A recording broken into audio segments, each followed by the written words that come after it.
In 2001, editor Marty Barron of the Boston Globe assigns a team of journalists to investigate allegations against John Gagan, an unfrocked priest accused of molesting more than 80 boys. Led by editor Walter Robinson, reporters Michael Resendez, Matt Carroll, and Sasha Pfeiffer interview victims and try to unseal sensitive documents. The reporters make it their mission to provide proof of a cover-up of sexual abuse within the Roman Catholic Church. Welcome to another episode of a Midnight Double Feature, and today we're going to talk about Spotlight, directed by Tom McCarthy.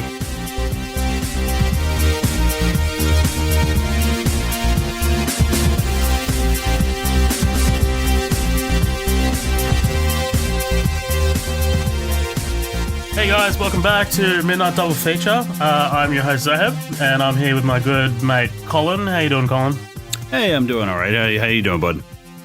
I'm good, dude. It's Father's Day. I was telling you it's Father's Day here. We just had a feast of a breakfast, and I'm full, ready to talk about Spotlight. Yeah, same here. Actually, I just got some delivery not too long ago. I was watching Spotlight, and I was like, I'm just gonna order some delivery. Fuck it, and I smashed that shit watching this movie. Nice. And just because I've actually, like we were talking about earlier, I've actually watched this quite a few times, leading up to it, just because it's so much to take in. 100%. It's a dense movie. Right. Yeah, absolutely. Before we get into our opening impressions and things like that, I just wanted to put a sort of a disclaimer sort of right at the top of the episode here. So, firstly, this movie deals with some serious issues, some of which might not be suitable for everyone to hear. With this podcast, Collin and I decided that this episode will kind of break away from our usual style. That's kind of like the lighthearted, jokey nonsense stuff that we do. What I'm saying is that we're going to treat the subject matter seriously. This means that, you know, the jokes, we'll have them here and there, but they won't be inappropriate, and, you know, they'll be either minimal or they'll be zero. But knowing us, it'll probably be minimal. Right, yeah. I think that where it's appropriate, they'll be there. But, you know, just due to the subject matter, where it's not, it's just not. Exactly. It's not. We want to empathize with the story this movie is telling, and sort of go along with it. You know what I mean? And we fully recognize that the crimes depicted in the movie, they're ongoing and they're happening today. So before we actually start the actual episode, Collin and I are each going to fire off some hotlines and places where people can go for help. So if you or anybody you know has experienced anything like the crimes depicted in Spotlight, please visit the following. For Australia, you can call the Bravehearts Information and Support Line on 1-800-272-831.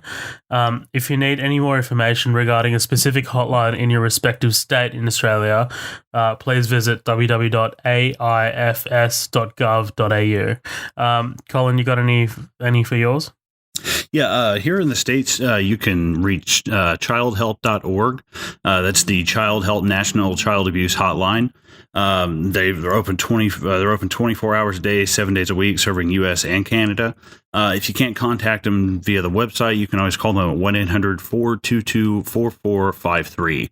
And again, that's anywhere in the U.S., 24 hours a day, 7 days a week. So if you or anybody that you know has ever experienced anything like what's going on in the true life events of this film, please give them a call and definitely have your story heard. Awesome. With that being said, let's say we dive into our opening impressions with this movie. So, Collin, I'm really keen to see where you stand with this. So, why don't you kick it off? Okay. I kind of typed out a little something, nothing too crazy. But I think we both did, right? Like we were just right. like, because okay. That's another thing. We kind of want our thoughts on this to be said a particular way. Like I don't want it to come across as insensitive, but at the same time, I have a lot of thoughts on this movie. Right, yeah, and it's not something that you want to freeball. Not something that you want to improvise. Right. Like, I mean, I can get pen to paper and just write out, exactly what I think about it. But what I wrote was 2015 Spotlight is a film that finally brings the sins of the Catholic Church out of the shadows and into our cinemas. For years, it has been an open secret about the things that go on behind many closed doors in predominantly Catholic communities such as Boston. Many a time we have heard the jokes and quips about priests and altar boys, but how well do we know the actual stories behind such a widely known secret? For some of us, the answer is too well. Through tense framework and blink and you miss it dialogue, Spotlight emphasizes the reach and power of the church and the forced silence of its victims in the wake of these cases of abuse. Even after stories are published, suits are filed, and monsters are finally named, the grip of the church can still be felt. Only 3% of all priests accused are convicted, and only 2% of those received prison time. True crime films generally have to walk a fine line between bringing awareness to a gruesome subject and having some artistic value. Spotlight respects the stories of the extremely high number of victims and manages to rein in the magnitude of how serious and destructive sexual abuse can be, not just in Boston, and certainly not in the United States. Spotlight brings an awareness to something that is a worldwide issue and doesn't rewrite the facts to serve a dramatic purpose. The facts need no altering, because unfortunately, the truth is much worse than fiction could portray them. That's I couldn't have put it any better myself, man. That's thank you. It's I completely 100% agree with everything you just said there. So when you, I kind of want to get into your thoughts, about I guess about the movie as a movie. We've talked about. I mean, I'll talk about it when I do my opening thoughts. But what did you think about the movie? Like the actors, like Michael Keaton and all that. Like, how'd you take those all of that? I liked because eventually you're going to have to look at this, like break it down like as a film, even though you hate to forget the what's actually going on. It's like, well, this is a film, like this can be critiqued and broken down. Right, this is a production. Right, exactly. I really loved this movie. Again, not so much the subject matter, but obviously just the way it's shot. Like I said, their framework, the dialogue. This is just very, it's very quick. It's a very talky kind of movie, which I like. You just have to pay attention. Sometimes it does feel like it can get a little overbearing, but that's just the reality of the situation that's going on. We have 90 different priests at some point. We have multiple victims of each of those priests. We have lawyers that represent all of those people. We have the people in Spotlight. We have judges. We have lawyers. There's so much going on. There's so many names that sometimes it can get a little overwhelming, but the movie kind of helps you focus on the key players and the names that are important, get brought up multiple times. More the ones that are important to the plot, the ones that are essential to our story. I loved Michael Keaton in this. Liev Schreiber was like incredible, man. I honestly, I think he's the best part of this movie. I have a trio that I'll get to, but I'm sure you're going to touch on him here. But yeah, for me, it's Keaton, Schreiber, and Ruffalo. Ruffalo was awesome in this, man. But yeah, I'll let you continue. No, you're fine. I'm gonna let you finish. It's funny because I was going to say there's something about Mark Ruffalo that I don't like about him in this movie. I love Mark Ruffalo. I'm actually a big Mark Ruffalo fan, and I've loved everything that I've seen him in. But this was it was very weird. A lot of his character choices. I think he modeled a lot of what he was doing after the real life person. Right. Yeah. But there's some things that it's like, dude, I can just kind of tell that that's a tick that you're applying. It doesn't seem natural. It seems like you doing an impression of the person that you're playing. And there's sometimes where I can look past it and sometimes I can't, but he's got this weird kind of pseudo quirkiness that's going on like the whole time in the movie. And sometimes it works and sometimes it doesn't. There's something about him. I mean, we watch something like Zodiac, and that character of Dave Tossi's he plays him very quirky. He plays him very, that's just kind of Mark Ruffalo's shtick, but I don't think it works for this character. I think that the character that he plays, Mike, he comes across as really young, really naive, kind of brash. He bumps heads with a lot of people there.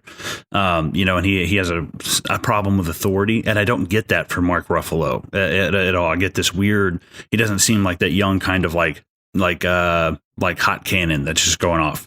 But other than that, I mean, and Rachel McAdams is great. Especially some of the people that they got to play the victims when they were interviewing them are fantastic portrayals. It's like, oh my God, like it seems so real. One of the guys that they're interviewing, I was like, I would not be surprised if this is the actual guy, because it just didn't seem like he was acting at all. It just seemed like such a normal average Joe. And it just completely took me away. And the use of tracking shots in this movie, it's just incredible. There's so many of them when they're just, especially, oh God, I can't remember the character's name. The gentleman with the mustache who tells his kids not to go near that house when he gets. Carroll. His name's John Carroll, I believe. Matt Carroll, sorry. Yeah. When he runs out of that house and goes to the house down the block, that's all one shot. Those are all tracking shots, and it's like, holy shit. And there's so many of them that are like that, and they build the tension. Especially when we're being told information, there's great ways that they just lock in on something and pan out the whole time, giving you the full scope of what's going on. And it's kind of I'm trying to think. I guess synonym's not the right word, but it's kind of an analogy for what's going on, the widening of the horizons and understanding the full scope of the abuse that's been going on. And I like this movie a lot. This is one of those kind of like Split that I just bought on a whim, and I'm really glad that I did, because I've had it for months and just haven't watched it. And then you brought it up for the podcast, and I was like, I really need to watch it. I do love Mark Ruffalo. I really love Michael Keaton, Liev Schreiber, Stanley Tucci. I was like, dude, this movie's going to be fantastic. And sure enough, I mean, it really was. And I think it does a great job of because it has to be, you don't want to make an entertainment out of these people's lives and out of the things that they've gone through. And I do have a problem with some true crime. There are some things that I just don't like to watch, and some things like serial killers, I understand, and we want to understand the psychology of them, what makes a person do that. I don't like watching stuff like Forensic Files, where it's just, or like The First 48 or something like that, because that's just kind of 30-minute entertainment television, watching people kill each other. And I can't watch that stuff. I just don't. I just kind of tune out of it. But when you're watching something like this, not only, I mean, it does have to have some kind of artistic merit, but it brings, it kind of brings the story to light and lets everybody see. I mean, yes, we understand that all of these things were going on, but you don't understand how much of this is going on. And I mean, even though I probably would have been 11 or 12 at the time, I never heard about the story. And then once it's, of course I wasn't reading the news or probably paying attention at the time, but this is absolutely huge. And to make a movie about it, it's less about the entertainment value and it's more about bringing an awareness to the story. And I think that's probably the best part about it, is letting people know that this is still going on, and it's not something that's okay, well, the movie's over, so it stopped. It's not that at all. And I think that's probably the best part about it. 100%, man. I completely agree. So, Spotlight. As I've already said on our podcast, usually around Oscar season, which is around the end of the year, I go with a friend and we sort of knock out the Best Picture nominations list. And I don't usually watch any trailers for these movies and things like that. So when it came time to watch Spotlight, I really didn't have any idea what it was about. Because with these kind of movies, I usually want to be sort of left in the dark sort of thing. I'd only seen sort of pictures and stuff like that, and what I saw didn't really move me. It was just kind of like photos of like well-dressed people huddled around newspapers and shit like that. So I was like, okay, I'll watch this movie, but but when I walked out of this movie, man, I said to my mate, I turned to him and I was like, that's going to win Best Picture. And sure enough, it did. It won the Oscar for Best Picture that year. And I mean, how could it not? Like with the subject matter that it covers, I mean, of course I'd heard about crimes like this happening, but I think what this movie does so well is that it, quote, puts a spotlight on just how widespread it is. it's and that it's bigger than we think. Like, you know what I mean? Like you said that like these crimes. I mean, there's all these jokes about them now, but I mean, I specifically remember Family Guy did a bit where there was a joke like this, and you know it was funny and stuff like that. But I didn't realize how sort of widespread it was until I saw this movie. And another thing that really struck me was sort of how minimalist the movie was. Like there was no punching, no fighting. There was like no special effects, and even the score is kind of minimal. And that really stood out to me because this movie was up against movies like The Revenant and Fury Road at the Oscars, and those are absolutely technical marvels. But I think the strength of this movie is its storytelling, the way it unravels and the way it affects the characters, how we see them doing diligent work, being 100% committed to not letting this thing go despite forces sort of pushing them away. And I, for me personally, I like the angle that it kind of pushes just a little bit. It's not overt or anything like that, but I like you have two lawyers in this movie, and I like their sort of struggle to maintain a code of ethics while also trying to do what's right, like the moral side of it. I was wondering what you were thinking about that. I'm really glad you said that. I was kind of curious. I was like, well, I know our laws aren't exactly the same, but I'm like, I wonder ethically what he thinks about this, because the truth is always somewhere in the gray, and these guys aren't really on anybody's side, but there's kind of always somewhere in the middle. I really wanted to get your beat on that. Yeah, I'll touch on that later when we talk about McLeish. That's Billy Crudup's character. But I think. Yeah, it was a really sort of interesting thing that I didn't really notice the first time I watched it, but I mean, obviously it's been a couple of years now. I've finished my degree and things like that, so I'm thinking about those things a bit more and more here. But I like that the movie didn't really put that in our face; like it was just kind of there. Like it. I also kind of want to, like, you brought up Zodiac. I wanted to sort of compare it to Zodiac, which we covered really early on in the podcast.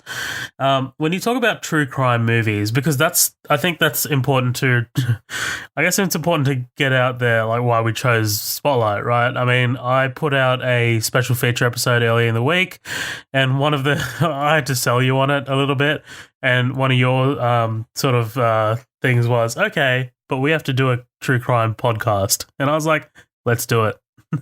Yeah. So we were like, dude, it's actually a lot harder to find good true crime movies out there. Like, but we essentially settled on either this movie or the movie directed by Patty Jenkins called Monster, with Charlize Theron. And unfortunately, I wasn't able to find Monster anywhere in Australia for some fucking reason. It's not streaming anywhere. I can't find any Blu-rays or DVDs anywhere. So, and I think Collin also landed on the side of Spotlight as well. So, oh hell yeah, yeah. But if you were to compare Spotlight to Zodiac, they're two very different crime stories that unravel in very different ways. Fincher uses some really cool visual techniques in soundtrack to set the mood of Zodiac, whereas like with Spotlight, it's almost plain. Like it's very plain. But for some reason that doesn't make it any less compelling. Like this movie is absolutely engrossing from start to finish. Like it totally sort of pulls you in, it drags you in, and I think for both of us, Collin, we've mentioned on the podcast earlier, we both like conspiracy theories, right? Like these not conspiracy theories, like we talked about JFK, but everyone likes a conspiracy story. Like a Mandela effect or something like that. Yeah, something like that. So a lot of this movie, that's what that is. Like it's kind of like this slow unraveling of this I'm going to call them an organization, but you know, the church. It's this slow unraveling of the church, this Goliath by David, basically. There's this small paper, but sure, they're not small, it's the Boston Globe, but compared to the church, they're nothing, right? It's fascinating to watch, man. But turning to the performances, Keaton is fantastic. Keaton is kind of going through a little bit of a Matthew McConaughey reconnaissance lately, and I think that started with I want to say before Birdman, because I liked him in The Other Guys. Have you seen The Other Guys? Oh God, yeah. Yeah, dude, he's great in that movie. But yeah, Keaton's great. I really like Ruffalo in this movie, man. And look, I liked his portrayal of Resendez. I don't know how Resendez acts, or or even what he looks like. Because I'm a fucking lazy asshole. I barely even looked up a photo, but. But I like the hands tucked into the pockets. But what I like most about his performance is you can see the subject matter kind of chipping away at him and eating away at him, like until he just kind of explodes. And I love that in his performance, man. Like, he was nominated for an Oscar for this, and he didn't win. He lost out to Michael Rylance, who was in Bridge of Spies. He was okay, I think. I didn't really think he deserved it, but that's a side note. But yeah, I thought he was good. Jesus Christ, I'm forgetting his name. Liev Schreiber, dude. He's barely in the movie, but his portrayal of Marty Baron, this new boss who's just so,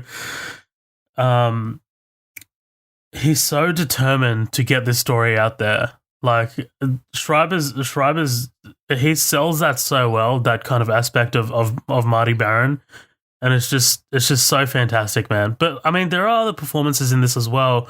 I really dug Rachel McAdams in this. She doesn't have as much to do as I think Mark Ruffalo does, but sort of her interplays with her grandmother. It's beautiful, man. Like, it's not, I mean, obviously it's not beautiful. It's kind of heartbreaking, but the moments that really matter with her grandmother are fantastic. John Slattery's great. He's from Mad Men. But I was gonna say, I think they do a great job of Rachel McAdams. She, like, I think emotionally is a lot closer to the victims. Like there's a lot of them. That's right. There's multiple times where we actually see them breaking down to her, whereas other times we really only hear about it. We hear Michael Keaton mentioning something about it. We hear Mark Ruffalo mentioning something about it, but we only see them actually breaking down in front of her. And I think it's an important thing to note, because it's even though we don't, like, I don't know, we kind of see it more than we actually hear about it.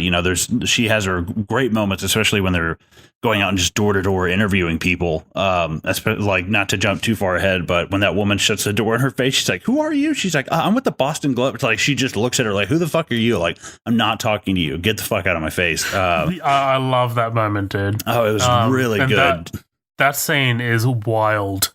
Yeah. Like, we'll get to that, but Jesus Christ. Also, this movie, just not to, I mean, to bring a little bit of levity, how this cast, I couldn't let it go past. So this movie is basically the Hulk, the Batman 89 version, Doctor Strange's girlfriend, Sabretooth from Wolverine, John Slattery is Tony Stark's father, Stanley Tucci is Captain America's I guess mentor against Dr. Manhattan. Like, yeah, this right. Cast is comic book as fuck. Right. Yeah, I think they said literally. I think the only actor is the one. The one I forgot earlier too. I think he's the only one that hasn't been. Brian Darcy, yeah. Yeah, he's the only one that wasn't in some kind of DC or Marvel movie. That's crazy, dude. I didn't even look up trivia for that. I was like, oh my god. Of course. Just before we dive into it, I know our sort of opening thoughts have been going on for a little bit, a little longer than usual, but I do want to talk about a real life case where this kind of stuff happened. So I found out about this not long after I watched this movie. So in the 1970s in Australia, especially in Victoria, there was a police officer named Dennis Ryan. and Dennis Ryan, he worked the beat in Melbourne. One day he saw a car that was speeding. He was in his patrol car, and he pulled it over. And when he got to the front seat, he found two prostitutes driving the car, and passed out in the front seat with the prostitute was a renowned Catholic priest by the name of John Day. And Dennis Ryan was a very, very devout Catholic, so he was pretty put off about it. When he went to report it, it was just kind of like just pushed aside. And he was actually transferred out to the countryside with his family. So when he got to the countryside a few months later, he went to the church with his son, and who was giving a sermon? It was John Day. He'd been transferred as well. Yeah. So eventually, Dennis Ryan got all this evidence. He really wanted to bring this guy down. Because he amassed through evidence and fact finding over years and years. He found victims. People came forward with allegations of sexual assault by John Day, and he got 12 statements from people, from kids. Jesus. And when he took this to his superior, his superior just shut it down. And in Victoria, this was known as the Catholic Mafia. It was a bunch of cops, corrupt cops, who would kind of like cast things aside or not report things or shut things down, shut allegations down, just because it's in the name of their beloved institution, of their religion, and not to tarnish that institution. But yeah, man, I just thought that was really, really crazy, man. Dennis Ryan is, he's come out now, and he wrote a book. Unfortunately, I'm blanking on what that book's name is, but in that book, he says that he believed John Day assaulted over 100 children, which is one day. Not in one day. Oh, God. I thought you said it one day. I was like, oh, my God. Like, what the fuck? No. Sorry. I said John Day because his name's John Day. Oh, my God. I was like, Jesus Christ, man. No. But, yeah, over 100 people, which is insane. But, yeah, man, I think this movie, this is an important movie with a very important message, and I'm really glad we're covering this movie. Fuck yeah, dude. Yeah, it's interesting because this is going to be kind of something fun just for us that I would like to do, in the future, especially to a movie that we're both excited to talk about. Normally, you guys are going to hear us just kind of, I might do an entire episode, Zoheb would do the next one, but to kind of like with our Watchmen episodes, Zoheb had a great idea. We're just going to split this down the middle. Zoheb take the lead. I'm going to take the back end, especially just because sometimes, it's like, well, I want to talk about it. Well, I want to talk about it too. It's like, well, all right, we'll have to take turns. But yeah, so basically without any more ado, Zoheb. Let's get into Spotlight, directed by Tom McCarthy. Okay, so we open in Boston, Massachusetts, 1974. Basically, this opening is perfect because it kind of sets a tone and a mood, and basically just tells us what we're in for. We're at a police station. An older cop tells a younger one that the woman is hysterical, that she's divorced with 4 kids, and that a Father Gagan was helping out. In an interview room, you see, basically Father Gagan, he's being discussed. He's not arrested. Sorry, he has been arrested, but he's like, these 2 cops are discussing him. Jesus Christ, I'm all over this one. And I guess a higher-ranking sort of cleric is talking to the mother and children, and then a lawyer walks in and he tells a policeman not to let the press get wind of what's happened. And basically, the arrest of Father Gagan is hushed up, and the priest is released, which is fucking wild. Yeah, like even just with the shot of them leaving, I mean, they literally look almost like people fleeing a bank robbery. Like they're in black, they're decked out in black. One of them has the black hat. They get into a black car in the back. There's already a driver waiting, like getting off in a getaway car. Like it's it's they're just to me, that imagery was just like, these guys look like bank robbers. These guys look like people fleeing the scene of a crime. It was just so ominous. I think ominous is the right word. I was like, what the fuck? I mean, just watching that with no context, it's still like, Jesus, like, that's dark. It's fucking wild, man. But we cut over to the Boston Globe newsroom. It's not really important what's happening here. We meet Keaton, we meet Slattery. They're kind of giving a farewell for, I think, a reporter named Stewart. And we meet Mike Resendez. I love that last name. It's just so fun to say. Mm-hmm. He carries a piece of cake downstairs to the Spotlight department. And how much do you know about Spotlight? Did you look into Spotlight specifically? No, not a whole lot. Just a little bit about the real life people and what they did.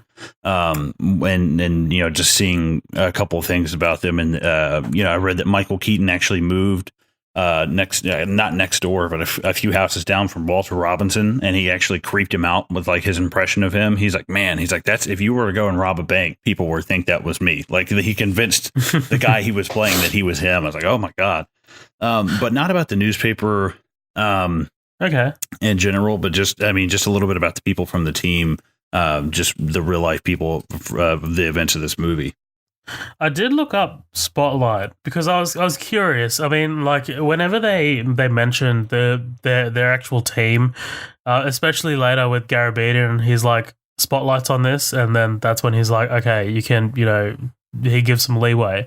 So I looked into Spotlight a little bit. It's actually the oldest continuously operating newspaper investigative journalist unit in the United States. Oh wow. Yeah, it's crazy. And they won a Pulitzer Prize for, their stories that this movie covers. Which is really that's a high achievement, Pulitzer.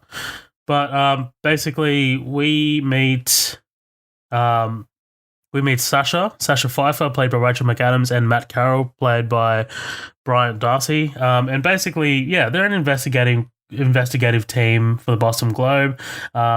And you get the sense that these guys cover massive stories in big detail. Like, the office is so realistically cluttered. I thought it was a nice touch. Basically, they mention how sad it is to see Stewart go to a bigger paper, and mention many others that are leaving the company.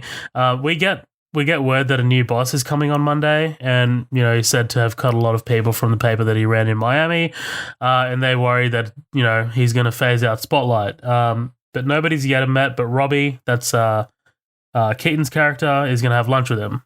Well, what do you think of the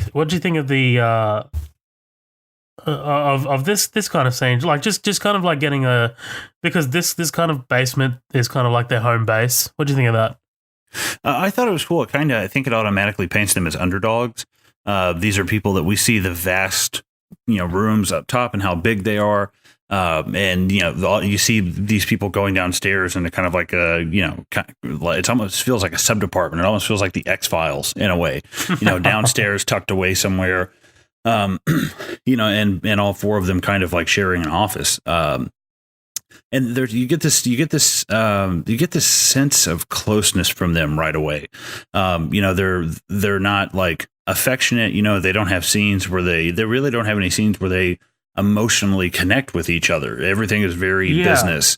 But we see it in the things that they do. He brings down a piece of cake for him. At one point, Mark Ruffalo is trying to take notes, and, he just literally starts taking stuff off of Rachel McAdams' desk, and he doesn't have to ask because he knows he can do that stuff. It's just the job. He would let her do it, and, on his desk, and blah, blah, and vice versa. So, we can tell there's just a sense of not camaraderie, but there's almost like a sense of family between them, because there is a dry kind of humor, and at the same time, it's very mature kind of humor, and they, there's just not a whole lot of bullshit between them, it's very quick, everything's very quick and cut and dry, and I like that, because it's even their job is just so 290 miles an hour all the time. If you're not getting the story now, somebody else is.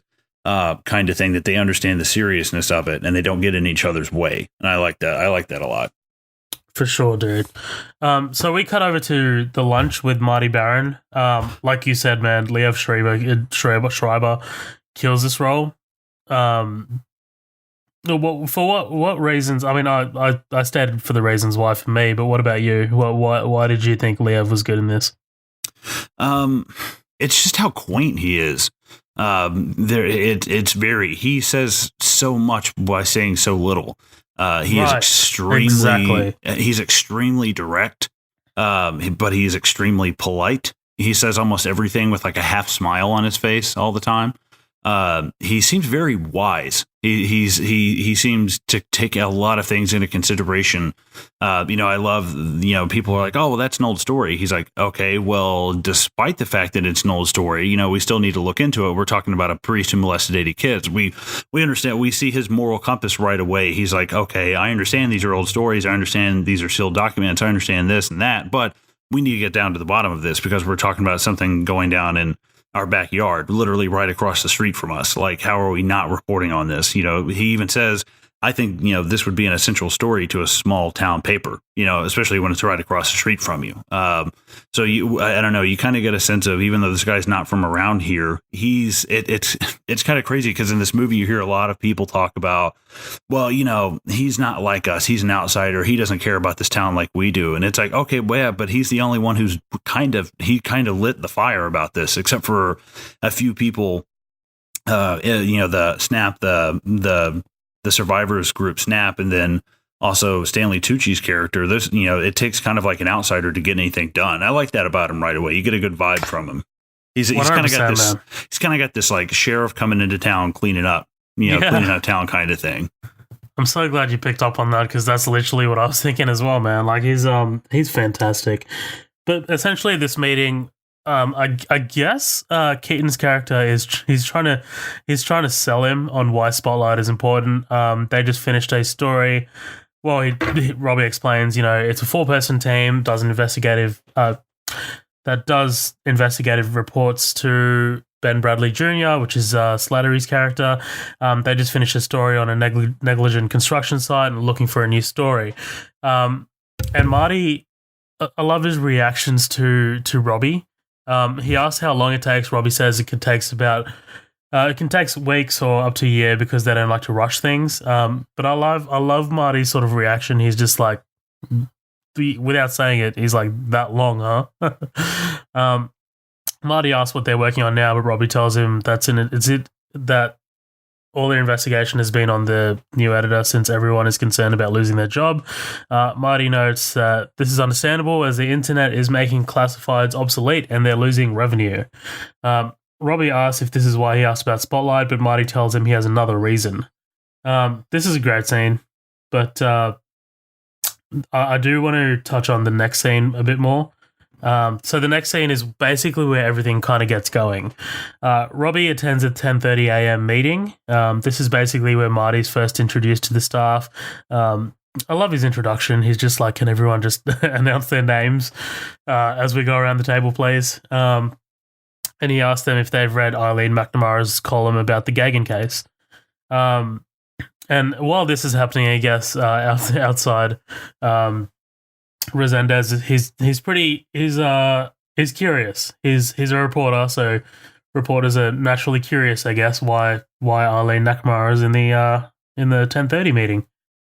That guy Steve is a jerk. I was like, God damn, dude. Later in the stadium, dude.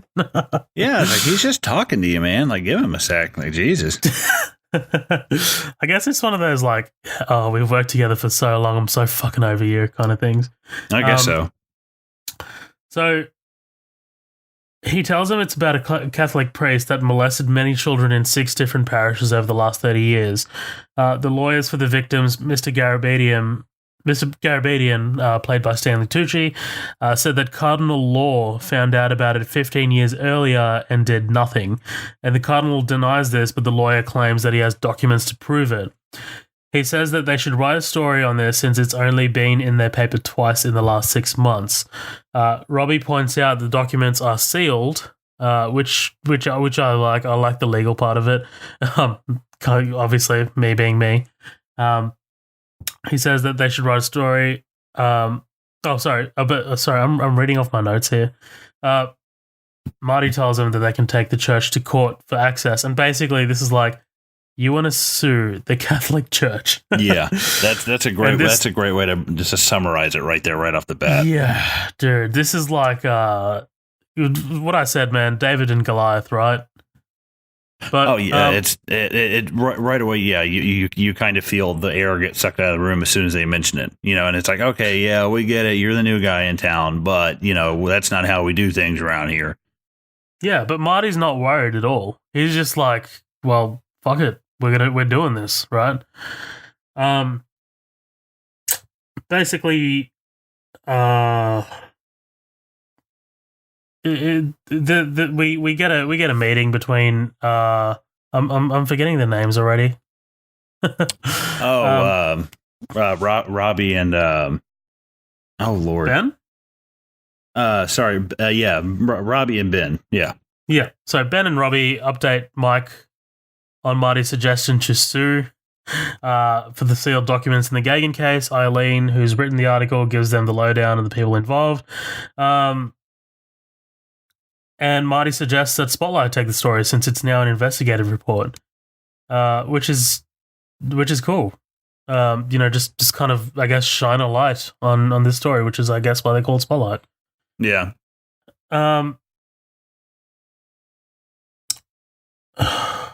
It's very.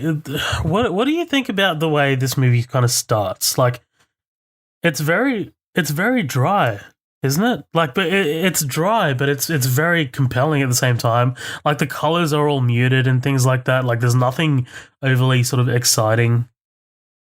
Right. Yeah. I think it's kind of, it's starting off at a good pace. You gotta crawl before you can run. And I think that they're just kind of picking up steam. We're showing the world that they work in.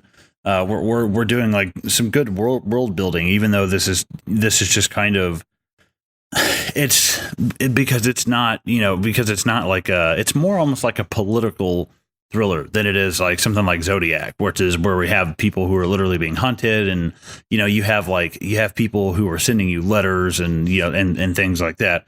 It's very different because with this, I mean, you're taking on something, the Catholic Church, which has outlasted most governments. It's like that is such a giant cataclysmic thing to try and take on. That it becomes way less like, even though this is something about a religious institution, it doesn't feel religious at all. It feels completely political. All of it feels political, and it does have a bit of a thriller like kind of vibe to it. I think way more. If I could put this under anything, it'd be a political thriller, because really with something like the Catholic Church and the amount of like power that they have, that does get very, very, very political. I don't think there's like any denying it, especially with it is kind of like a military. They have ranks. They have, they have their own, they have their own city. I mean, it kind of goes into beyond like a religion at some point. It's just so big. It's like their own nation. And it's kind of crazy. But I think they build the tension with that, and we're also building pace at the same time to show that this story, we're being drip fed this like they were being drip fed. They were like, okay, we hear the story about this one priest. Okay, well, 1 becomes 3 or 4. Okay, well, 3 or 4 becomes 13. Okay, well, 13 becomes 90. And each time we're outraged as they're outraged, and it gains more and more momentum as it goes on. And the bigger the number, the more... not the more important this becomes, but the want and the urgent need to stop this because it's consuming so many people. It's just it would consume your life just trying to get this kind of ultimate evil stopped. But I think they do a great job of that, because you're right. It is kind of just boring-ish at the beginning. There's just a lot to take in, and we don't really understand like why we're watching this so far. This is the hardest sell of a movie, though. With any movie, is like your first 20 minutes. This is our first 15 or first 10 minutes. This is the hardest sell of it, and they do a good job kind of keeping you interested. And you're like, what is going on here? Like, so they're going to sue the Catholic Church? Okay, Like, oh, okay, so I mean, no, I've never heard of suing a church before. I think that's kind of the hook of the first act is we're suing a church. Like, oh, okay, and just by the reactions of the other people, we're automatically interested in it. I think that's what really pulls me in. It does a really good job of setting the stakes like right at the top. I dig it, man. But yeah, essentially Robbie tells the Spotlight Group about the new story, not just the Gagan case, but that Cardinal Law knew about the allegations and covered it up. And they all kind of split off into their own little sort of investigative stories. And Resendez decides to take Garabedian, and he's told that Garabedian has a personality. And, it doesn't really faze Mike. He likes personalities, apparently. Yeah, I did like that line. Yeah, for sure. But basically, the next day, Mike's he's kept waiting as he goes up to Garabedian's office, and essentially he's just kind of ignored. This happens in every law office. But I like Resendez here, man. Like, I just like the way he sits down with his hands in his pockets. Like, I don't know. Maybe it's just me and my love for Ruffalo, but And Sasha and Robbie visit Eric McLeish, played by Billy Crudup. We talked about him a couple of weeks ago on Watchmen. He's a handsome lawyer. I will say the sound of Billy Crudup's voice is like a human Quaalude. Like that would just knock me out, man. Just so especially on his take as Dr. Manhattan, because it's so very quiet and morose. It's extremely morose and withdrawn. And his voice just seems like it's kind of naturally like that. Anyways, I kind of closed my eyes and was listening to him talk as McLeish, and I was like, wow, his voice is not that much different from his portrayal as Dr. Manhattan. He doesn't have a lot of emphasis in his voice. He doesn't, get kind of crazy and get real high, or anything. Yeah. Especially he's just chill, right? Yeah, especially if you've seen Big Fish, which I adore that movie. He's really good in that. I haven't. That is excellent. I know. I've heard it's good, man. But essentially, they ask if Eric's been following the Gagan case, and he mentions the 80 plaintiffs with all individual cases, and that it's not a class action suit. Eric, I'm sorry, he doesn't mention that it's a class action suit, but that's revealed by Garabedian later. Eric points out the molestation cases are all shitty. Because the statute of limitations is only 3 years, and most victims don't come forward until they're adults. Because of shame and guilt, and they come from tough neighborhoods where they don't want other kids to know they were molested. The charitable immunity statute caps damages at $20,000. What the fuck, dude? This whole scene where we find out just how fucked up this situation is, it's crazy, man. Just how manipulative and just how they corner people after these things happen. Just it's almost like they treat these people who have been abused. The Catholic Church treats them as like people with quarantine. They're like, they literally seal them off from anybody and make sure that this never leaks out. It's like, holy shit, that is insane. It's sad, man. I think it's really kind of an eye opener, Basically, Eric tells them that his settling of the case has resulted in nothing more than acknowledgement of their victimhood by the bishop and a few $1,000s. Like, just acknowledging wrongdoing instead of punishment. It's fucked up. Right? Yeah. It's kind of it's a bullshit kind of filler. That's basically all that it is. It's like, okay, well, now we acknowledge something happened. That should be enough. We're not going to try to fix anything. We're going to act like this never happened. So, like, you're happy and we're happy because we're not being messed with, but, like, you're not really happy. I was like, that's just, oh, God, that is such horseshit. Especially because I think the statute of limitations is the most damning thing because he's, I heard in the bonus features were the real Robbie, Michael Keaton's character, said there's a guy he was 86, and after Spotlight, the story came out, he lived in Maine, and it had happened when he was 12. And I was like, that was 70 something years, and the statute of limitations is 3 or 4. I mean, it's impossible. They corner you into that. It's crazy. It's fucking crazy, man. Jesus Christ. Basically, McLeish suggests that Mr. Garabedian doesn't have sealed documents. He's just bluffing to get a better deal. And Robbie Robbie and Sasha believe that it would be risky, but have you met Mitch Garabedian? Yeah, that was a good and then one. It was good, man. Like, I like these little sort of small bouts of humor because you kind of need it in a movie like this, something that's really this heavy. Mm-hmm. But then we cut over to Garabedian, played by Stanley Tucci. Mike sneaks into his office as a client leaves. I like that. And Mike reminds him of their appointment, but Mr. Garabedian tries to blow him off. I'm too busy. Standard lawyer, I guess, right? Right, yeah. I laughed so hard at this because he is perpetually like, he's almost never making eye contact. He just totally ignores him. He's just like not even in the peripheral. So Mike tells him he's following up on the article Eileen McNamara wrote about his suit, and he's told there are 86 individual suits. It's not a class action. You got to get your facts right. He's like, all right, sorry. Yeah, I know. Garabedian tells him he can't show him the documents because they're under seal. The church is trying to get him disbarred, and he doesn't want to be speaking to Mike or to be on the record in any shape, even handwritten notes. See, even shit like this, dude, the church is trying to get him disbarred. Like, there's just like this whole other way of coming at it. It's fucking scary, man. Mm-hmm. Right, yeah, to see the lengths that they would go to like cripple your entire career. Yeah.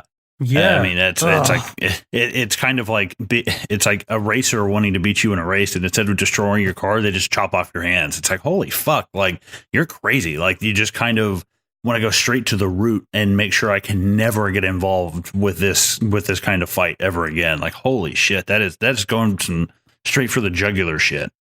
And ruin this poor man's like livelihood in the process. He's probably got a family. It's crazy, man. Garabedian tells him he's talked to the Phoenix, but Mike tells him nobody reads the Phoenix, but the Globe still has power.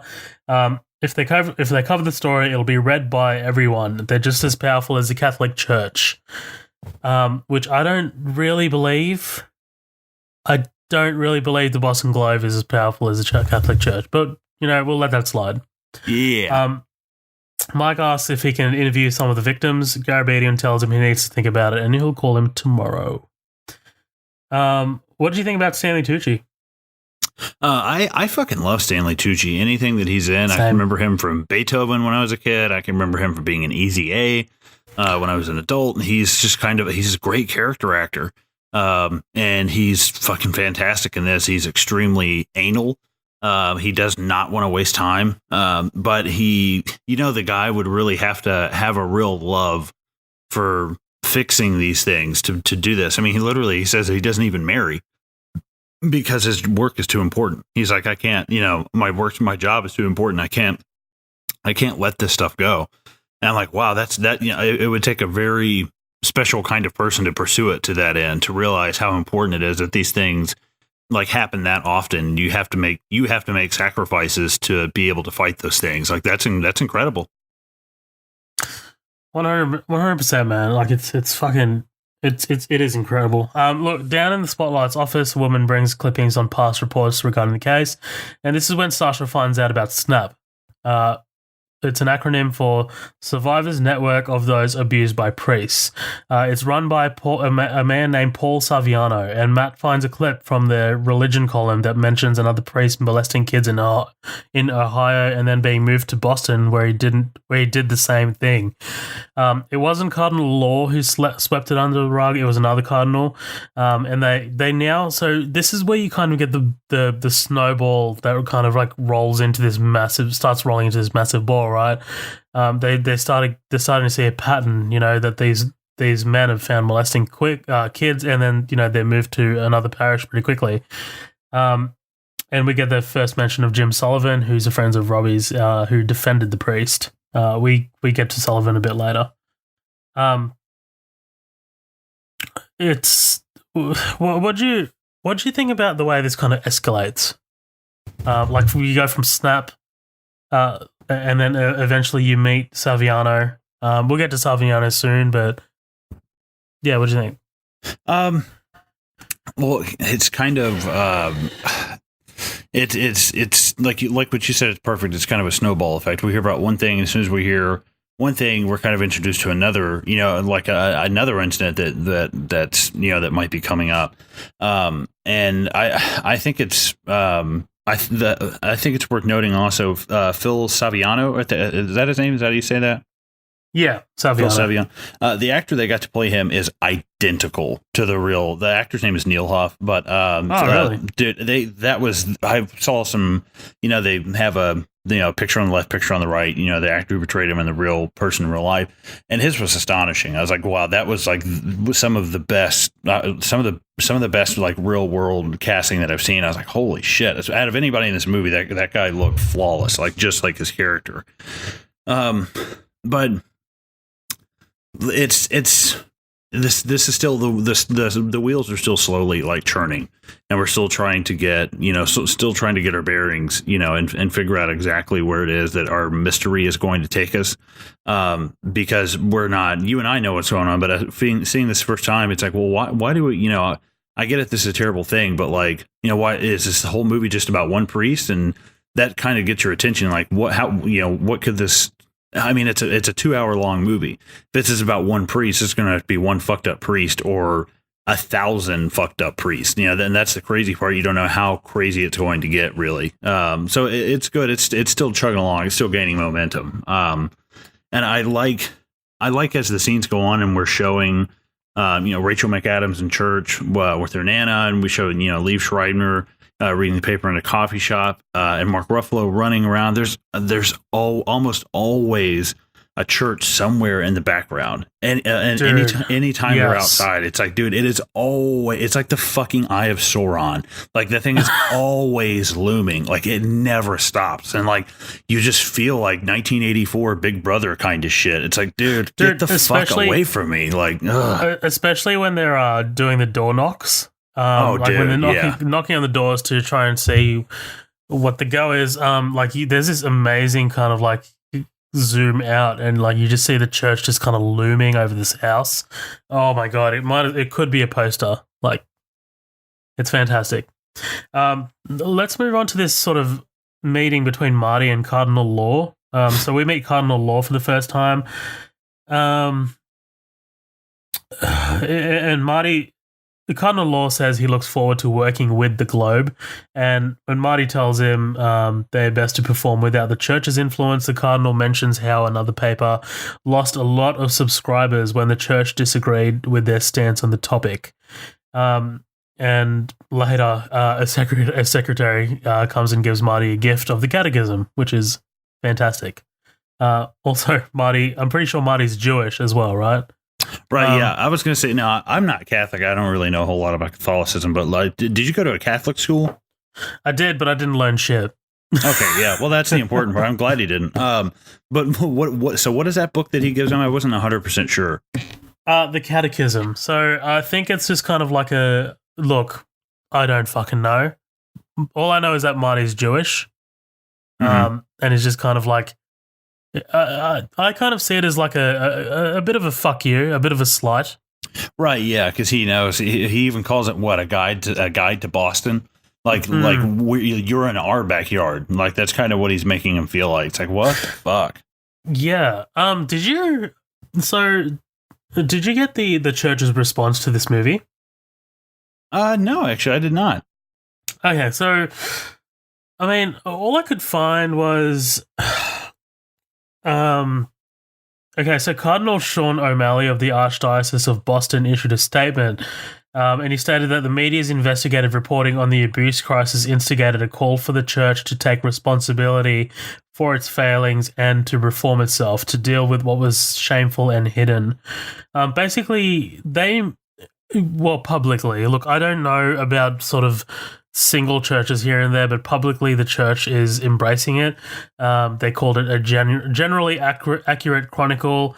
The Catholic News Service Auxiliary Bishop of Los Angeles, Robert Barron, said it's not a bad movie. It shows that the wider community shares the responsibility for sexual abuse committed by priests, but the film is wrong to insinuate that the church has not reformed. Which is fair enough, I guess, but we're not really. This movie doesn't really focus on the aftermath. It really just focuses on this news team in the moment, right?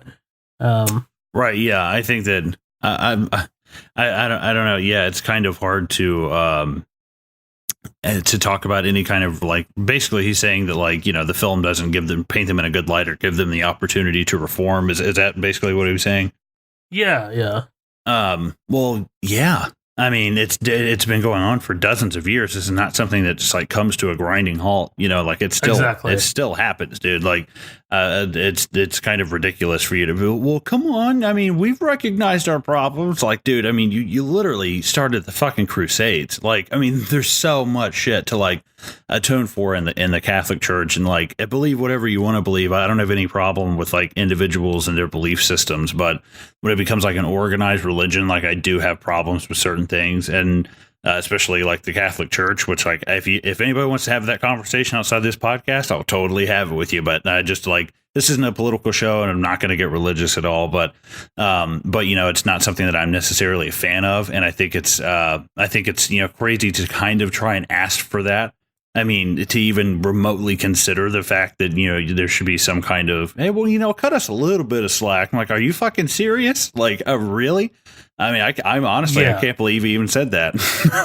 I had the same reaction you did, man. And like, just this inability to recognize the systemic sort of, the way it's systemically kind of gone down, like from top to bottom. Like, it's not like, okay, think about it like drug dealers, right? Like, if someone, like, you've got little runners on the street who get locked up and shit like that, who, I guess shoot each other and shit like that over territory. But then you've got like the top guys, the importers, the bosses. What this movie paints is a picture that's very similar to that. Like just these kind of like really high at the top Catholic Church representatives, but then like at the bottom, well, towards the bottom, you got these priests who just do whatever the fuck they want, but the church know about it. Like, you know what I mean? They're aware of it. It's harrowing, man. It's kind of scary. Yeah, for sure. But then let's cut over to this crazy scene, man. This scene with Phil Saviano, who runs Snap. He tells them when he was 11, he was preyed upon by a priest. He asked if any of them were Catholic. I love all of their reactions. Basically, they were all raised Catholic, but none of them are very religious now. Saviano tells them, this scene's heavy. When a parish priest pays attention to you, it's a big deal. It's like God asking you for help. So one day, when he asks you for a hand job, you give it to him. This is not just physical abuse, but spiritual abuse, because it robs you of your faith. You're ashamed, and many end up becoming alcoholics or drug addicts or killing themselves. Hence why the organization is for survivors. This scene is wild, man. Yeah, it kind of, because it's really our first instance where the vocabulary in this is, and for a movie that deals with such a graphic themes and with such graphic content, it doesn't really get graphic. We don't need to see what's going on. Like, we understand fully like what's going on. We don't need to see scenes of it, and that can be argued if you really want to argue that. But I personally don't think that we really need to have like scenes of it. I agree, because I think your imagination paints a picture already, and your imagination paints the most effective picture, I guess, in this case, right? Right. Yeah. I mean, it's going to paint everyone their own personal hell, and that's more than anything on a screen. It would only affect certain people. Leaving it to kind of let your mind fill in the blanks is much, much worse. And I was saying this is our first instance of hearing anything graphic at all. And it's not even something that's really, in all honesty, like, I mean, it's not saying it's not graphic, but compared to like what you would like just hear normally, you hear about, everyone's heard the word blowjob, oh yeah, hand job or whatever. But when you're hearing it in that context, it just takes that word and changes it so much. And as soon as it's even said, you can feel the air just like just suck right out of the room. You're just like, oh my god, and it kind of makes you jump a little bit. The first time I heard it, I was like, wow, I was not expecting that. It just I understand we're watching a movie about this, but it was very just kind of like a left hook for me personally, because I just didn't expect it to go there. But this is kind of an intense person. This is an intense character. This is somebody who's been through a lot, and this is the second time they're trying to reach this paper. So like you can understand his way of being kind of curt with them. I definitely understand it. Yeah, man. So Salviano tells him about a book on a case in Louisiana and suggests talking to Richard Sipe, a former priest who worked at a treatment center. And this was crazy, man. Treatment centers are where priests are sent when they get caught. Dude, that's fucking next level. Yeah, it's basically rehab. Yeah, man. He tells them that he sent all this information to the Globe about 5 years ago and they never ran the story. He was shocked because the story was big, not just Boston, but the whole country, even up to the Vatican. He knows of at least 8 Catholic priests in Boston alone who have molested children. Richard Sipe, by the way, did you pick up on who the voice was? No, I mean, at first when I heard it, I was like, I really need to look that up because I thought it kind of reminded me of Zodiac. And I was like, okay, that sounds like in the scene in Zodiac, he gets a call from a guy named, I think Wallace Penny. And that's the guy who tells him that Rick Baker is the Zodiac. And at first I thought it was him. Then I Googled it and it was actually, is it Richard Jenkins or Jennings? Yeah, dude, Richard Jenkins, he's been in some shit. He was nominated for an Oscar last year for the Shape of Water. He was really good in that. But I think one of his biggest roles was the dad in Step Brothers. Yeah, right? I think for people our age, like that definitely, that was definitely like, oh, the guy from Step Brothers, but like Witches of Eastwick, Wolf, Cabin in the Woods. Yeah, he's in a lot of shit. And he's a fucking great actor. I mean, he can play comedy and drama so well, and I was really surprised that and it's an uncredited role. I was like, what? Yeah, like that's surprising because I mean, by the end of it, we never see him, but we know who he is when they're talking to him. It was for like, sure. Oh, yeah, I'm very surprised it's uncredited. Dude, watch him in Shape of Water. He's absolutely fucking fantastic. But let's move on. So we get sort of like 2 intercut meetings between 2 victims. So Resendez tracks down Garabedian and convinces him to meet with one of the victims. And Sasha meets with a sort of another victim in a cafe. I like this guy, man. This guy. His entire job is, I guess, to make me feel sympathetic, and dude, I sympathize with him. He's good. He's great. He's easily lovable. I think it's just like right away he seems very, very warm and very kind, and seems like the kind of person that an adult, if they were inclined to take advantage of them as a child, I could, it's like, oh my god, that sucks. He's very right away. You're very like, he seems like a nice guy, Dude, 100%. I like just when he's like, I eat when I'm nervous. Like, I mean, just the way it starts is fantastic. So Resendez meets with a father who explains that his dad killed himself and his mum was schizophrenic. He says that he doesn't want his name published. Well, he doesn't say it. Mm-hmm. He asks, and very quickly Garabedian shuts that shit down. He's like, no. So Joe is the guy that Sasha's meeting with. Joe was sent to a group for kids from troubled families by a nun led by a priest who raped him. And Patrick, who is being interviewed by Resendez, was taken in by the priest after he lost his father. The priest took him to go get ice cream, which excited him. But on the drive home, he started touching Patrick through his pants. I'm not going to get into this too detailed, but it does. I mean, these 2 interviews are very heavy, and they absolutely do. The movie does a fantastic job of bringing the weight of these 2 victims and their stories Yeah, because they're so polar opposite. These two guys, like, I mean, one of them is, I mean, he's openly homosexual, and like, I've just from what I've heard about Boston, I don't think they're, I mean, the most PC place in the world. And I especially, you know, God, especially in the South where I live. I mean, when we talk about people like that, you know, it's insane to see, because kind of with Patrick, he doesn't want his name put out. He's not a tough guy, but he, you know, this is not something he wants people knowing, and it's considered. He doesn't want to see. He doesn't want his kid to see it when they grow up. Right. Yeah. And they kind of consider it, you know, a weakness, like they've been preyed upon. And you see these guys who are two totally different kind of guys. Like, one's almost a tough guy, and the other one's, you know, very open about being gay, very different, you know, not really this tough guy mentality at all. Very sweet and very open and kind.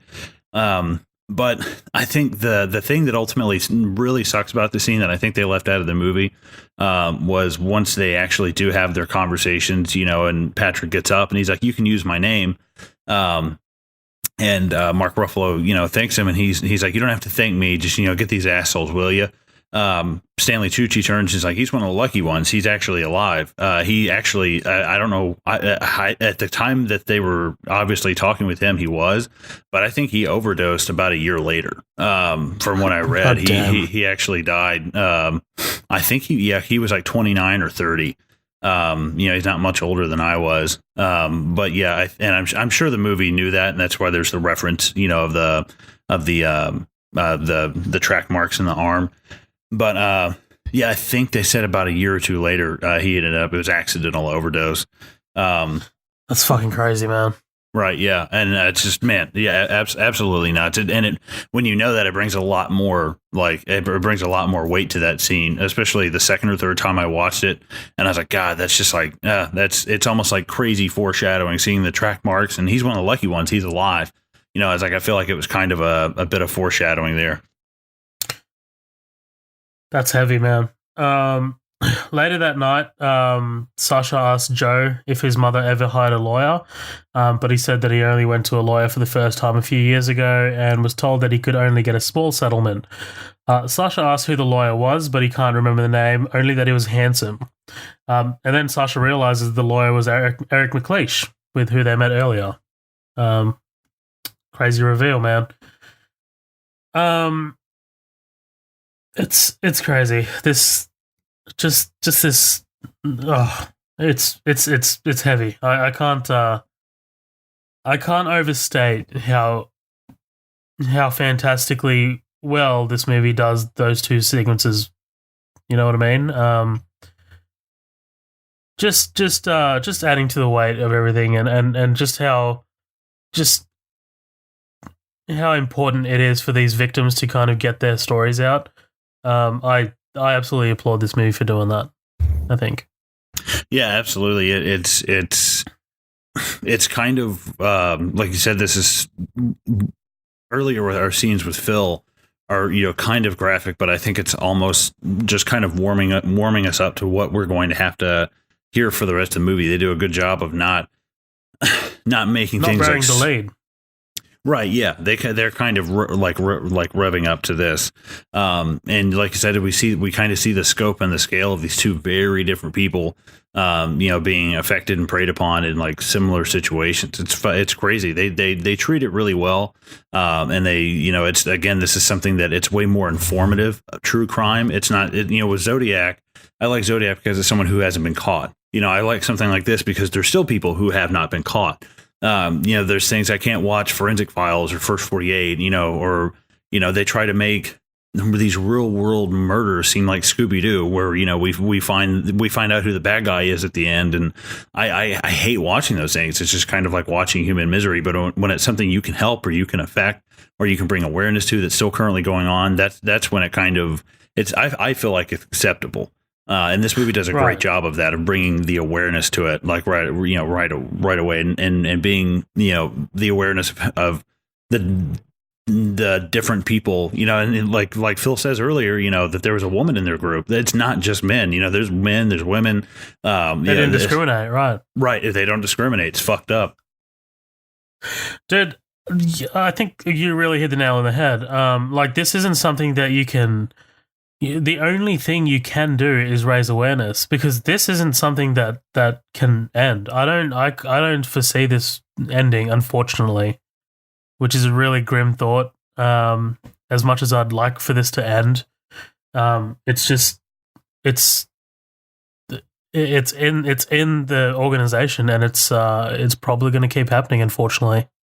Well, I think that's a good, like, I don't want to get off on a tangent or anything, but I think that's a good kind of like quick conversation to have. Like, I think that I do disagree like a hair because I mean, obviously it is still going on and it's still rampant. And I mean, one is too many, but I do think that it's dwindling down because just honestly, because of, we teach. There's a lot more emphasis on teaching kids about these things, about stranger danger and things like that. That was a big thing when I was growing up as a kid, and don't talk to strangers, and these were always things that were important, but they kind of became irrelevant because this isn't a stranger. This is your pastor. This is your somebody who goes to your church with you. This is your father.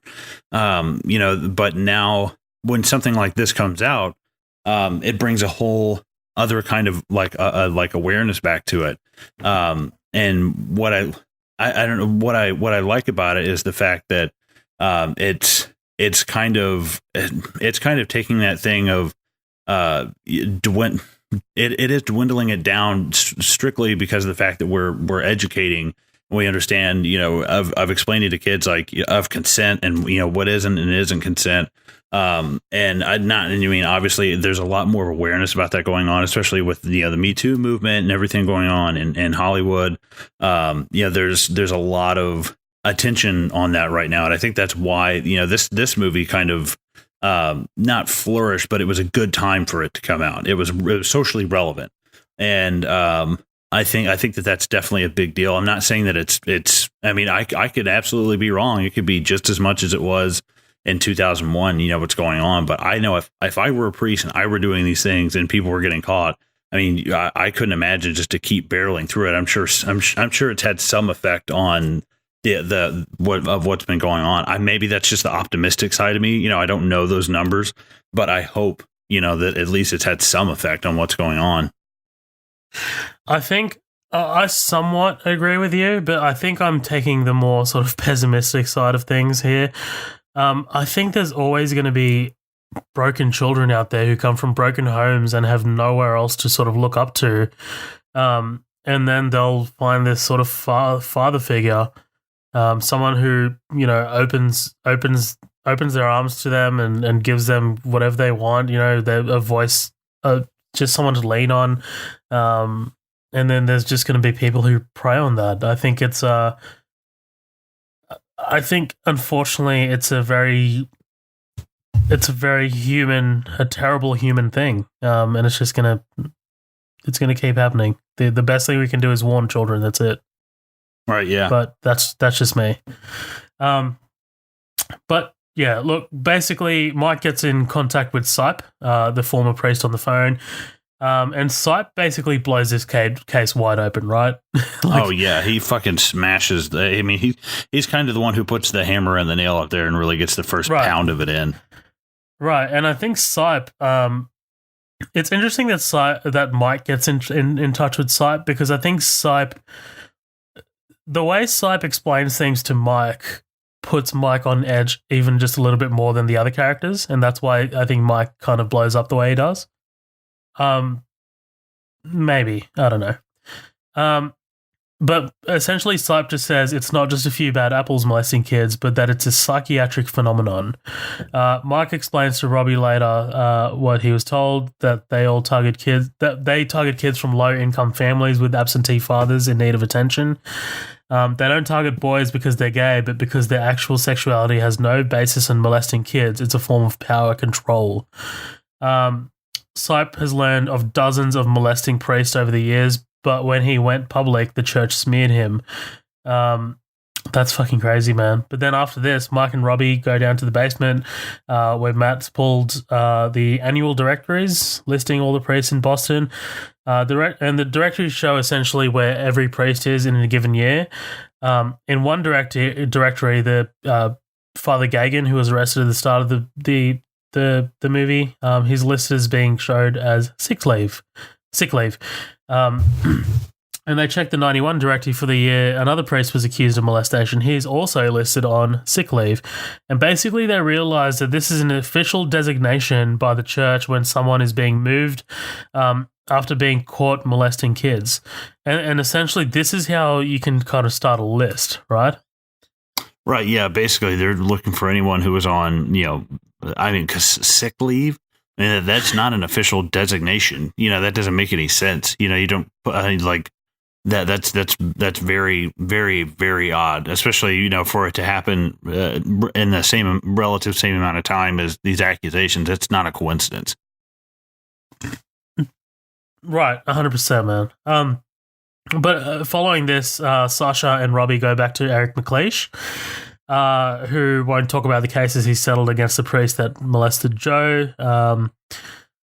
This is a great scene, especially from Crudup. I really like Crudup here. I mean, obviously he's playing a shithead, but this is where I think it's important to talk about where sort of a lawyer's duties lie, kind of thing. Mm-hmm. So, well, we're taught that your duty is to the court first and foremost, and your client. So it is a bit of a sort of a confusing thing. It's easier said than done. Right, exactly, 100%. But I mean, McLeish is he's a defense. No, he's not a defense lawyer. He's acting for the victims. He's not acting for the church, which is interesting because McLeish still doesn't sort of come out and say anything. Mm-hmm. But right. But I think he should. He knows personally that there's been wrongdoing. He knows that laws have been broken, and his duty to the court should be, look, laws have been broken. We shouldn't be dealing anything under the table. But look, I mean, I'm not in McLeish's shoes, and for fuck's sake, I hope I never am. But look, at that point, you kind of have to weigh up all of your ethical and moral sort of values and see which one comes out the other side. But I think morally defeats ethically every time, I think. Well, see, I was going to ask because basically if Billy Crudup's character, because this has happened, dozens and dozens of times, and he is under some kind of confidentiality agreement. So, I mean, to what degree could he even report what's going on? I mean, would he be could he be disbarred for going and saying anything about that? Nope. Or so confidentiality agreements can be broken if crimes have been committed. Mm-hmm. So you can report the priest to police because a crime has been committed. Obviously, you need proof and things like that, but you can break confidentiality. And again, you can also ask the person. So you can ask the client, "Hey, look, I think it's in the best interest that we report this as a crime." And then, if you have express permission from the client, then you can break confidentiality. Oh, okay. Yeah. Because, basically, but he's not, it kind of leans more towards the fact that he's not, we're set to believe, and we're kind of re-educated later, that, he's basically setting up kind of repeat business. He understands that, he's kind of playing along and they're going to keep going to him as long as he's playing along because it keeps everything very hush-hush. But that's kind of what we're led to believe right off the bat. But I think that it's like a private mediation. Like, so none of this went to litigation. None of this went to court. It was all kind of like under the table and private mediations, which is, again, scary because it's fucking sketch. Yeah, man, because the church, they're desperately trying to not let this out in public, right? It's like at quarantine, yeah. Yeah, man. So because Eric was confirmed to have defended the priest that molested the victims, they were. Hold on, just reading my notes. Fuck, my notes are all fucked up. So essentially, they're now looking at 7 or 8 priests they can discuss in their story, right? But again, that's another sort of standout scene, and I really liked where like the conversation that it sets up with lawyers. I really like that. But Marty and Robbie attend a gala run by the Catholic Church. Whew. A gala run by the Catholic Church. Robbie was invited. Yeah, fun. Robbie was invited by a friend from the high school he went to, which is across the street from the Globe. They are surrounded by powerful people in the Catholic Church and meet 2 of them, Jack Dunn and Peter Conley. Peter Conley is from CSI. Yeah, I was going to say, that always... I couldn't quite put my finger on it, and as soon as you said C, I was like, CSI, I know he's going to say that shit. Yeah, I was like, because, it's a dog shit show, but I used to watch it when I was like 11. It's terrible, though. Don't watch CSI. It's not how crimes are solved. It's literally what we were just talking about, right? Like these kind of like Scooby-Doo open and shut cases. Right, yeah. It's all very like cookie cutter, like 40% of it is just somebody taking on and taking off sunglasses. It's like, oh my God, this is so dumb. Robbie tells Marty that when they're investigating one of the priests a decade earlier, Cardinal Law literally called down the wrath of God on them, and one of the editors broke his leg skiing days later. Again, kind of scary. I'm not sure. I'm not sure what that's insinuating. Like, right? Maybe they hired someone. It's like, is it a coincidence or is that not a coincidence? Like, yeah, it kind of leaves it for you to figure that out. For sure, man. But so Robbie talks to Jim Sullivan, who's the lawyer who defended the priest in the past.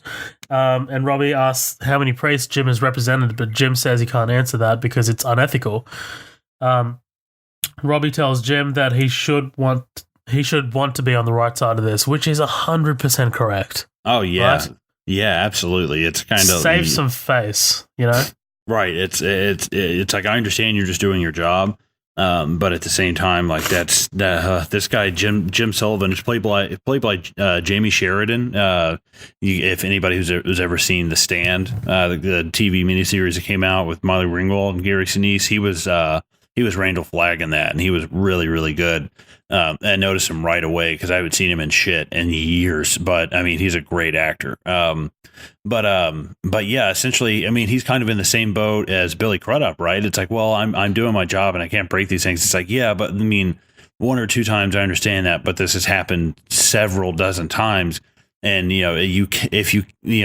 I can kind of understand it in a way of like, if I say something, I'm going to lose my job. But at some point, I wouldn't care. I'd be like, I'm just going to have to lose my job. Like, at that point, you kind of have a duty to report a crime.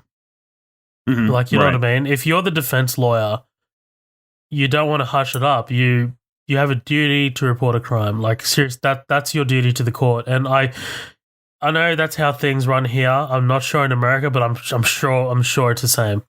Like, they're not that wildly different. They're kind of just passively going along with it because it's Boston and it's Catholic as fuck. But at the same time, it's like, we're not doing anything wrong. It's like, yeah, but you're not doing anything right either. You're not getting involved like you should be. You're a lawyer. You have a moral obligation to do everything in your power to help your client. And that reporting this would help your client that much more, and they're just not doing that. It's kind of like they're in a weird, in their minds, they're kind of like neutral to it, but they're not neutral at all. 100%, man. We get this pretty cool little scene at this I guess it's a diner. Mike meets with Garabedian for dinner and is told, basically, Garabedian mentions that it took an outsider at the Globe, Marty, to break a story, which is what you were talking about earlier. Mm-hmm. It's fantastic. It's a great thought. And he tells Mike that it takes a village to raise a child, and it takes a village to abuse one. God damn. Right. I'm glad we didn't go past that. I'm really glad we didn't. I was like, I need to get that out there, man. But how about we take a break right here? Yeah, that sounds good. There's actually fill up. There's actually one more thing before, because if I don't say this now, I'll forget it. It's when he's speaking to Mark Ruffalo for the first or second time, Garabedian, and he's saying he says, the church thinks in terms of centuries. Do you have the time to do that? And I was like, oh my God, it's like that is so right. Like they just have such a slow moving organism. Like they're just this huge beast. I was like, dude, yeah, it takes so long, it's like that's nuts. That was such a good quote from him that blew my mind right away. For sure, man. But before we take a break, actually, I want to just cover this scene before we head into a break, because the next scene is essentially it's the scale. It sets out the scale of what we're dealing with, and it's basically at the office. The team they've compiled all their data into a spreadsheet. They have a list of 87 priests that the directory seems to suggest are molesting kids, right in line with the 6% of priests that Sipe suggested. Dude, 6% of all priests. That's fucking next level. Robbie calls Jim Sullivan and asks him if they're. Oh, hold on, is that right? No. Well, there's this conversation that they have with Sipe over the phone. That's right. That's the scene I'm talking about, but I'm not sure if this is right. What I have here. Well, you can cover it, Colin. Well, basically, because just to backtrack just a tad, this is where we go from that conversation with his friend Jim Sullivan. Yep. When they're having dinner. But basically, this is where they sit down and they talk about, why priests are getting moved around to parishes like they are. They didn't used to get moved around as much, maybe every 7 or 8 years, but they're also using other terms besides sick leave. And they get Sipe on the phone, and this is where Sipe starts to talk about, if you really want to understand the crisis, you need to start with the celibacy requirement. Only 50% of all priests are practice celibacy, and I was like, oh my God. And most of them are having sex with other adults, but the fact remains that this creates a culture of society that tolerates and even protects pedophiles. One of the greatest shots in this entire movie is this shot.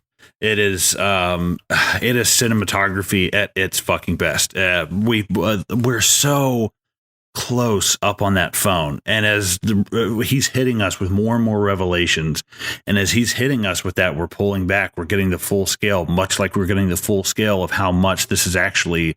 We thought it was 1 or 2, 3 or 4, maybe 19, but now we're talking about 90. How small this team is, right?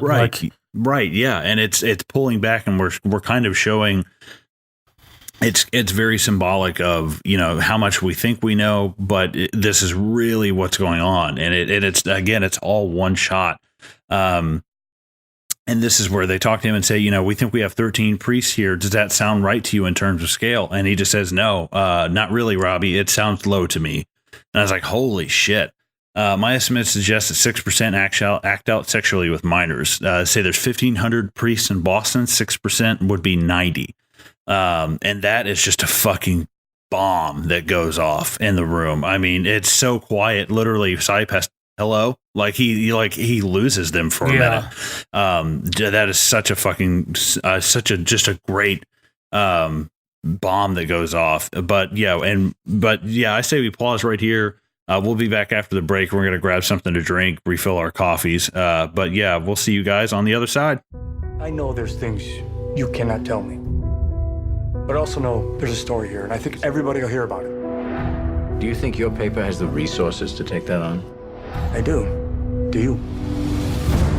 The Boston priests molested kids in 6 different parishes over the last 30 years. The church found out about it and did nothing. We haven't committed any long-term investigative resources to the case. No, we haven't. And that's the kind of thing your team would do. Spotlight? Guys, listen. Everybody's going to be interested in this. Obviously, the church will fight us very hard. trying to get some background information. I don't want you recording this in any way, shape, or form. Nothing. We understand you've settled several cases against the church. I can't discuss that. There aren't any records of any of these settlements. Nope. When you're a poor kid from a poor family, and when a priest pays attention to you, it's a big deal. How do you say no to God? Spotlight. Is this the tip line? You think he's got something? I want to keep digging. Show me that it came from the top down. They'll try to silence anyone who speaks out. You leave me alone, you hear me, goddammit? 6% act out sexually. 6% is 90. 90 priests. If there were 90 of these bastards, people would know. Maybe they do. You're going to give me the names and the names of their victims. Are you threatening me? I am here because I care. We're going to tell this story. We're going to tell it right. I'm hoping we can keep this between us until we all get on the same page. Is that why we're here, to get on the same page? We've got two stories here. A story about degenerate clergy, and a story about a bunch of lawyers turning child abuse into a cottage industry. Which story do you want us to write? Because we're writing one of them. This is not just Boston, it's the whole country, it's the whole world. They knew, and they let it happen. It could have been you. It could have been me. It could have been any of us. Hey guys, welcome back. We're ready to kick off the second half of this. We've got our drinks refilled. We're ready to go. So let's just go ahead and jump right in. We'll get back to the scene where the whole team is starting to compile this spreadsheet, this directory of all of the priests that have basically been put on sick leave or had a stay of absence, or anyone who's been accused, because it was easier for them to go through and pick them out that way. There were so many of them through all of these books and all these directories that they've had in their basement. But basically, they come up with 87 names, which is insane. I mean, for one thing, that's an insane number as it is. But the fact that that's so close to what Richard Sipes' number of 90, that's, I mean, even Rachel McAdams says it. She's like, he's only 3 off. Like, that's extraordinary. That's insane. 87 priests just in Boston alone. And I mean, that's to wrap your mind around that. It's fucking crazy, man. Right, yeah, and these are people who have been shipped around to, Ohio and Maine and Rhode Island, and just been shipped around everywhere up north, and being, just sent to new places, and being promised that this is not happening again by the family, but really they're just being moved around somewhere else. It's absolutely nuts. But we get Michael Keaton. We get Michael Keaton calling Jim Sullivan, and he's still trying to get more information. I don't want to go past. So while they're looking for while they're confirming the names and things like that, while they're compiling the list, Matt realizes one of the treatment centers is a house around the corner from his home. Oh, yeah. Yeah, man. And he goes outside and stares at the house, and he's just like, what the fuck? And he puts a sign on his fridge telling his kids to stay away from the house and the men who live there. Fucking crazy scene, man. It's just like a reminder, man, that these people, they could be anywhere, You wouldn't even think about it. And the shot they do that with, following him all the way down the street, like, it shows you so well. It's like, dude, this is not that far at all. Like, these are basically safe houses for these people, which is insane. The fact that these are in populated neighborhoods with children, it's like they're not even trying to really hide them all that well. It's absolutely insane. Right, like hiding in plain sight kind of thing, right? Right, exactly. But yeah, Robbie gets on the phone with Jim Sullivan. He's still trying to pull information out of him. He says that they have as many as 90 priests that have been molested kids all throughout Boston. And this is where he just shuts him down and just tells him, you've got to stop this. Like you're getting, this is kind of almost has like an X-Files kind of feel to it for me. That political kind of like you're getting too close to the truth. Stop while you're ahead. Because Jim Sullivan is really, even though he plays a minor part in these first 2 acts, he's kind of what seals the deal in the 3rd act and moves them forward as a source. So it's very important. He's kind of like the final. He's kind of like the final like rock in the Infinity Gauntlet that puts things like in motion for them. Which is crazy because he seems like such a minor thing earlier on until you realize what they really need him for. And this is where, like you said, where Matt finds out about, where the house is and how close it is in proximity to him. And he's starting to have concerns Because it's one thing. It's kind of like Jake Gyllenhaal and Zodiac, where they start talking about, shooting the kids as they come off the bus, and he takes his kid off the bus, but he can't tell anybody else. I can't let people know this, because this is going to, this is ultimately going to affect things and could affect the outcome of this. And that's got to be such a responsibility to wear. And he even says, I want to say something, and Keaton just has to say, we'll tell him soon. That's the best he can give him. I understand. It's a heavy burden, man. Right. Yeah. Like I understand it, but at the same time, they're digging, and they're like, listen, if we go now, it's kind of like where it's almost like getting at a wart. We're only going to take the top of it off. We're not going to get to the roots. Like, we're not going to get to what we really need to get to, which is a lot of the conflict between the group as it is, especially between Ruffalo and Keaton. That's some of the only conflict that we get in the team, which is really good, though, because it makes sense, because they're ready to pounce. But yeah, we also get Robbie and Sasha going back and meeting with McLeish, and basically telling him that they have this list of. He's been dodging their calls, though. Right. Yeah. Like, they've been trying to track him down through his assistant, and basically he's just dodging his calls, and even as he tries to get out of this elevator. Right. Yeah. And he just kind of tells the other guy, fuck. He's like, I'll see you later. Yeah. And yeah, this is some great. I mean, what a great scene between Keaton and Crudup. And that's I never thought that I would see these two share a scene together in a movie. It just didn't seem like two actors that I would ever see in something together. And they just play off of each other so well, because Keaton kind of has that older grizzled kind of like experience, but at the same time, Billy Crudup, he kind of has all the cards. They can threaten him, which he even says, are you threatening me? Basically, they said that they want the names of these priests that he's gone to court for, and he's represented to run against, I guess, their 87 that they have. And Keaton basically says, I love Robbie here. I think you're actually about to say it. Sorry, I didn't want to steal your thunder. No, that's all right. Basically, he even says, there's two stories. There's one about, the clergy. There's one about the clergy covering for priests, and the other one about lawyers who basically made a cottage industry off of sexual abuse victims. And this is great, because I didn't see this coming, where he says, I already sent them to you.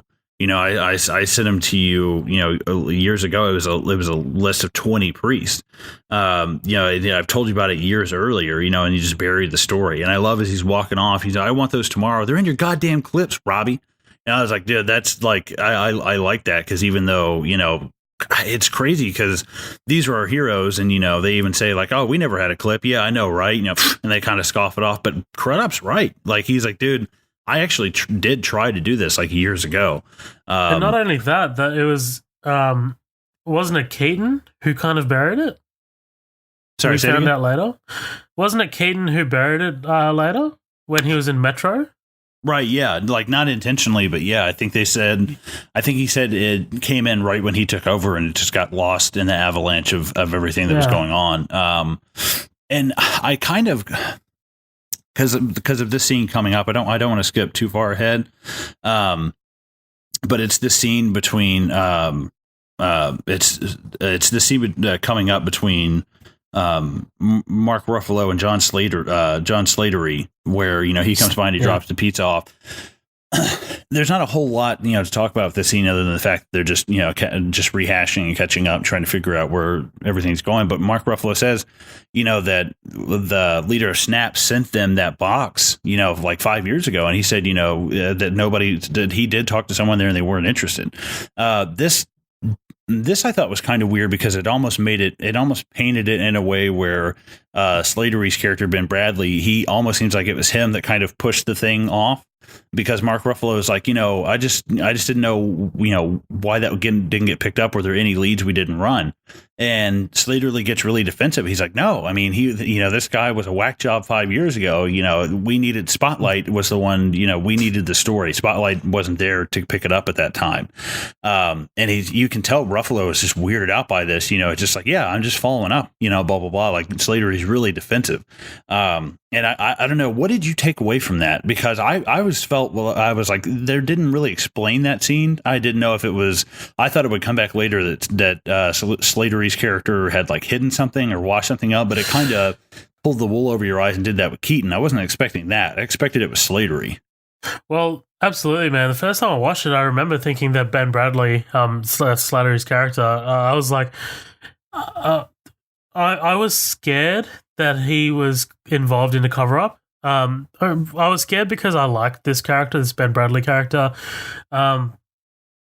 So it was a bit sort of weird, but kind of watching it now, I was a bit like, I think he's kind of acting like a boss here. And that's why he's getting sort of defensive about it. He's being like, no, I can assure you that this is why it happened. Like this story needed spotlight. This wasn't a big thing back then. And through what you guys have discovered or uncovered rather, it's become a much bigger thing than we were expecting, and therefore we're going to lend it more credence and things like that. So the first time, definitely, I was like, oh man, I think he's kind of involved in a cover up, but it doesn't turn out that way. And look, I like that. I like that. I fully think that he's just being a boss, and he's just sort of he's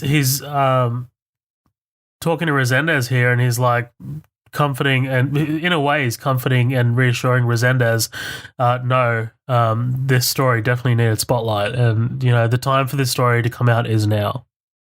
Right, yeah.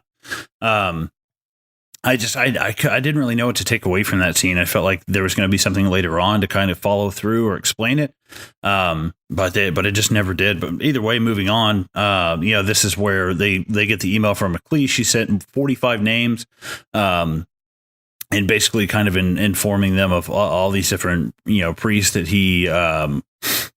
he's basically covered up for the last few years.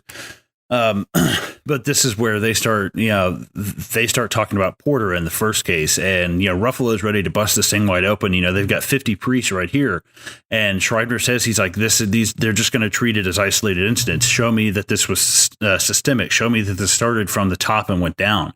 Because if we just it's like, if we just show that these are just a bunch of bad priests, then it's not going to look like no one's looking up. Like if we show that this is a trickle down effect, it's going to have way more of an effect, because we're trying to show that this is part of a corrupt system, not just some corrupt people.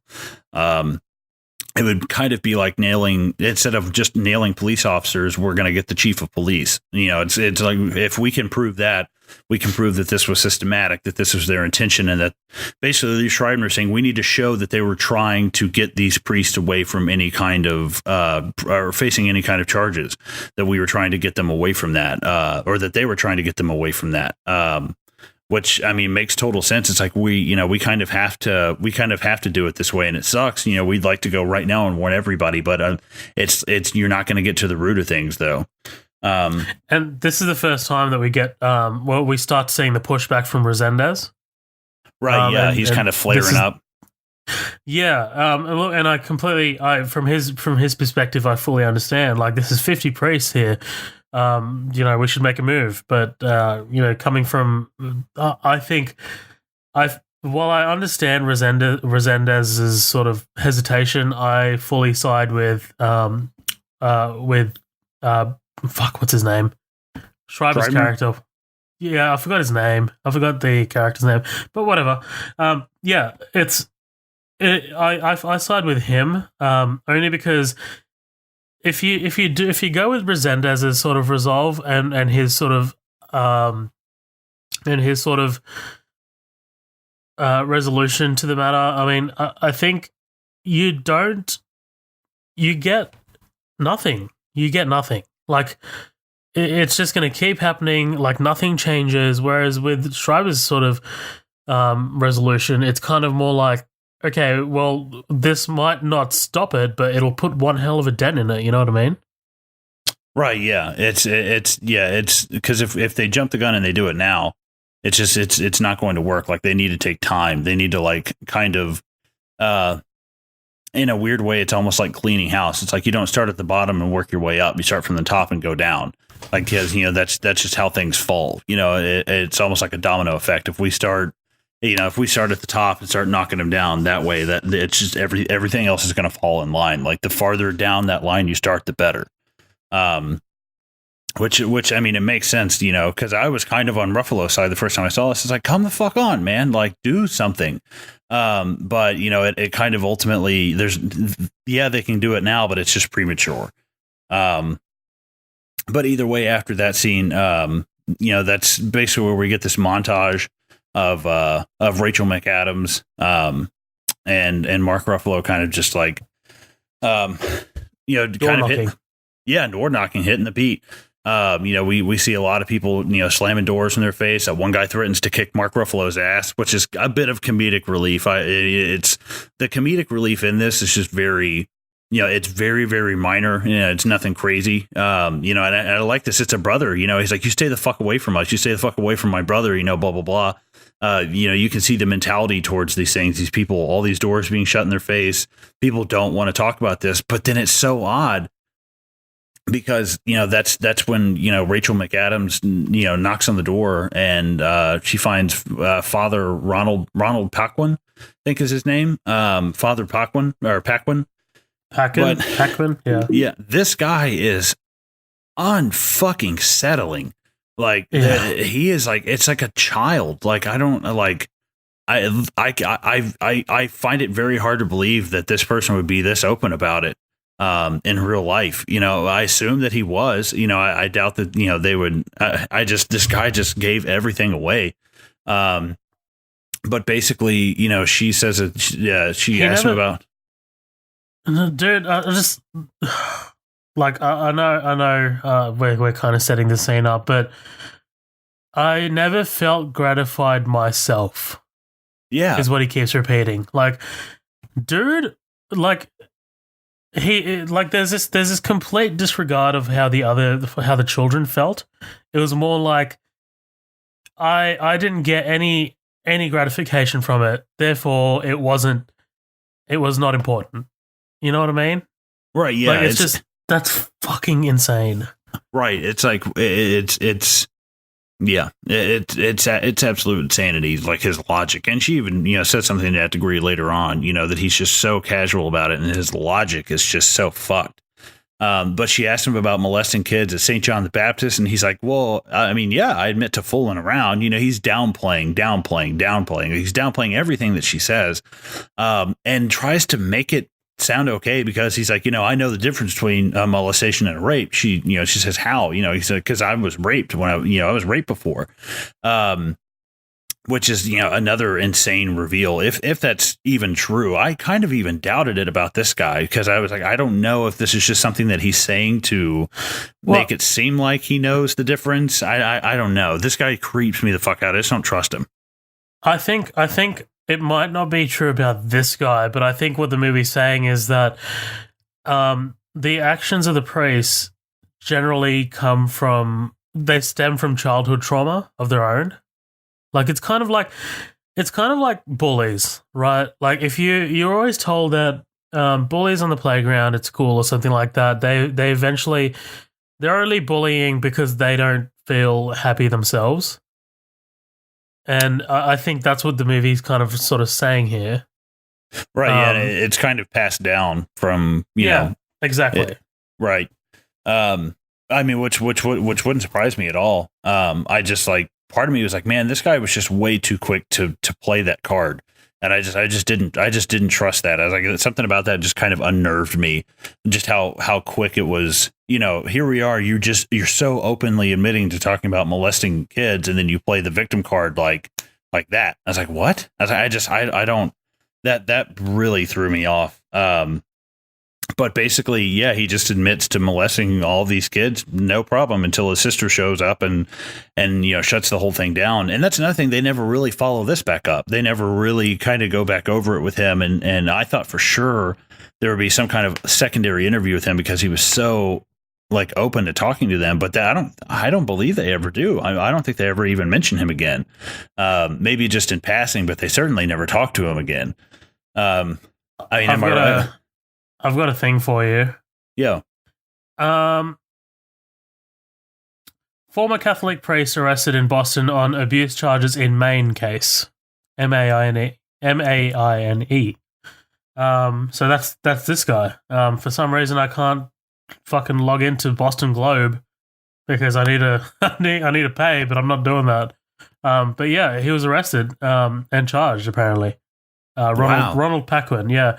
Boston. Oh, here we go. Boston police and U.S. Marshals arrested a former Catholic priest who served more than 10 years in prison for raping an altar boy in Jamaica Plain on Wednesday.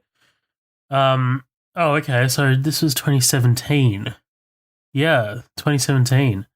So Ronald Paquin, 74, was taken into custody without incident in the area on Wednesday at the request of. Hold on, sorry. Let me just.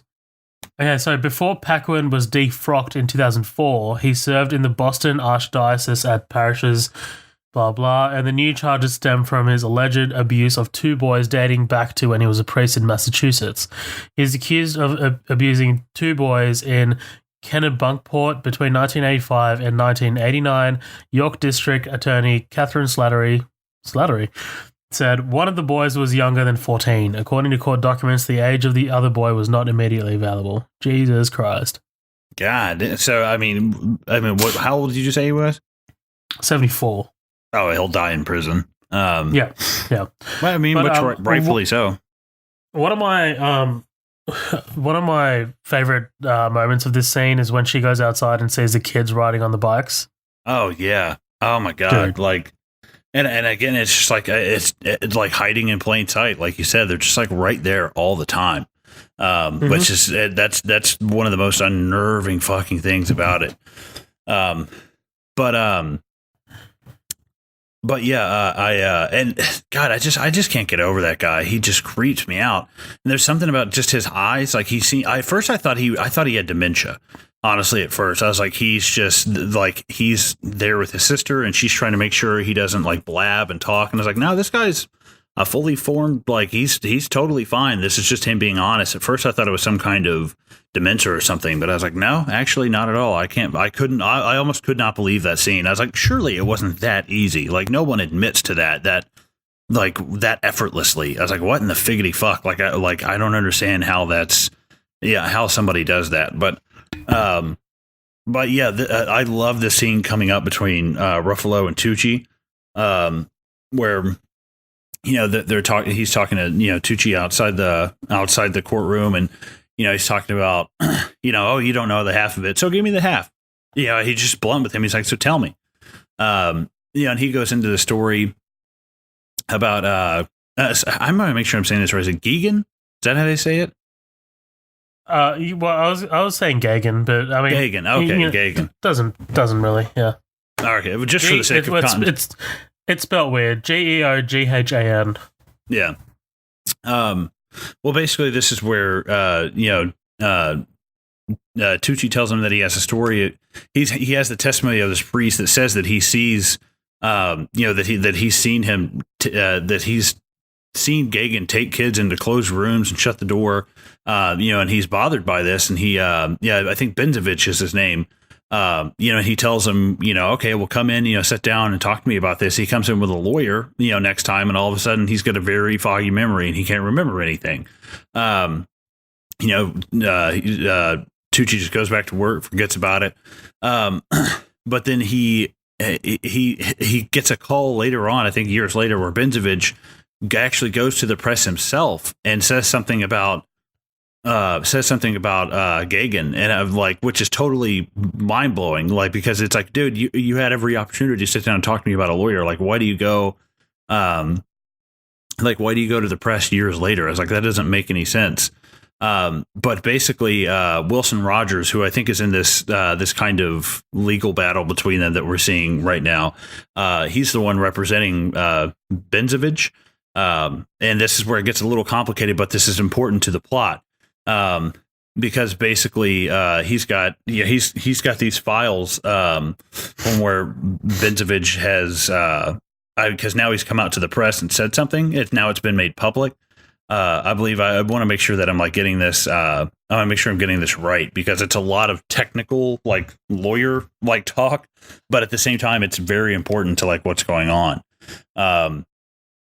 But basically, that's where he gets Benzovich on record. He files a motion to have him disposed a second time, and Wilson files a motion opposing his motion, and he says that's when I have him, because it's made public now, because they're opposing each other publicly. He's able to tag the sealed documents as evidence now. Yeah, he's able to annex them. Right. So, yeah. Exactly. So basically, because the motion is public, those documents, the annexures are public. So there's 14 documents that prove everything about the church, about the bishops, cardinal law, and now it's all public. In his case, in that annexure. I should have just had you explain this scene, because I was just like, you did a good job. Lawyer stuff, duh. Like that's just so much. No, you're doing well. You're doing well.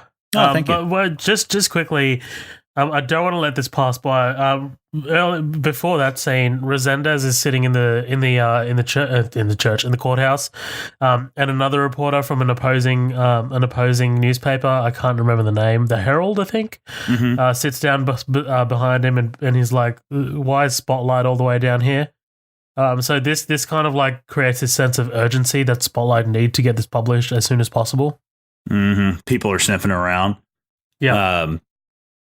And yeah, the crazy part is that even though that these are public documents, they're not in the courthouse, because the Catholic Church does not want them there. I was like, that's crazy. That's insane. Wild. They have legal documents. Like, they're above the law. Like, they've had legal documents removed from a public courthouse. I was like, this holy blew shit. my mind. This is this is a church, a religious organization infiltrating a judicial courthouse. Like, what?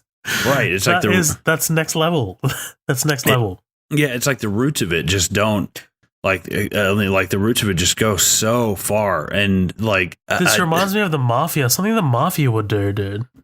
Right, yeah, or like something the CIA would do, where they're just like start eliminating people and act like people never existed, and like it's insane, because it's literally it's like warping reality. Like just making things disappear into thin air. Like, holy shit, that is so unnerving. But yeah, I can't. I'm still knocked back by that. Like, it's crazy. It's really hard to believe that actually that someone could get away with that.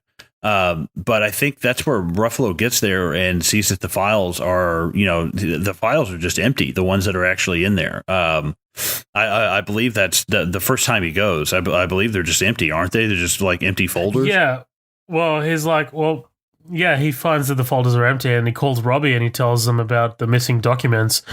And he says that, if the Globe's lawyer files a motion, the judge will order Garabedian to refile the documents, and then that's when they'll be able to reaccess them. Oh, okay, cool. Yeah, that was that was something else that was kind of like something else that was kind of throwing me off. It's like, okay, this is like this is a lot to take in at once, because this is a big turning point for the story as well. For sure. But yeah, that's where, because Garabedian tells him to check the docket, and Mike does, and it's completely empty. And he says that, if the Globe's lawyer files a motion, the judge will order Garabedian to refile the documents. But this movie, when you think this movie could not possibly get any more serious in tone, and yep. I've never seen a movie that dealt with terrorism and child molestation in the same breath, and that's insane to think about.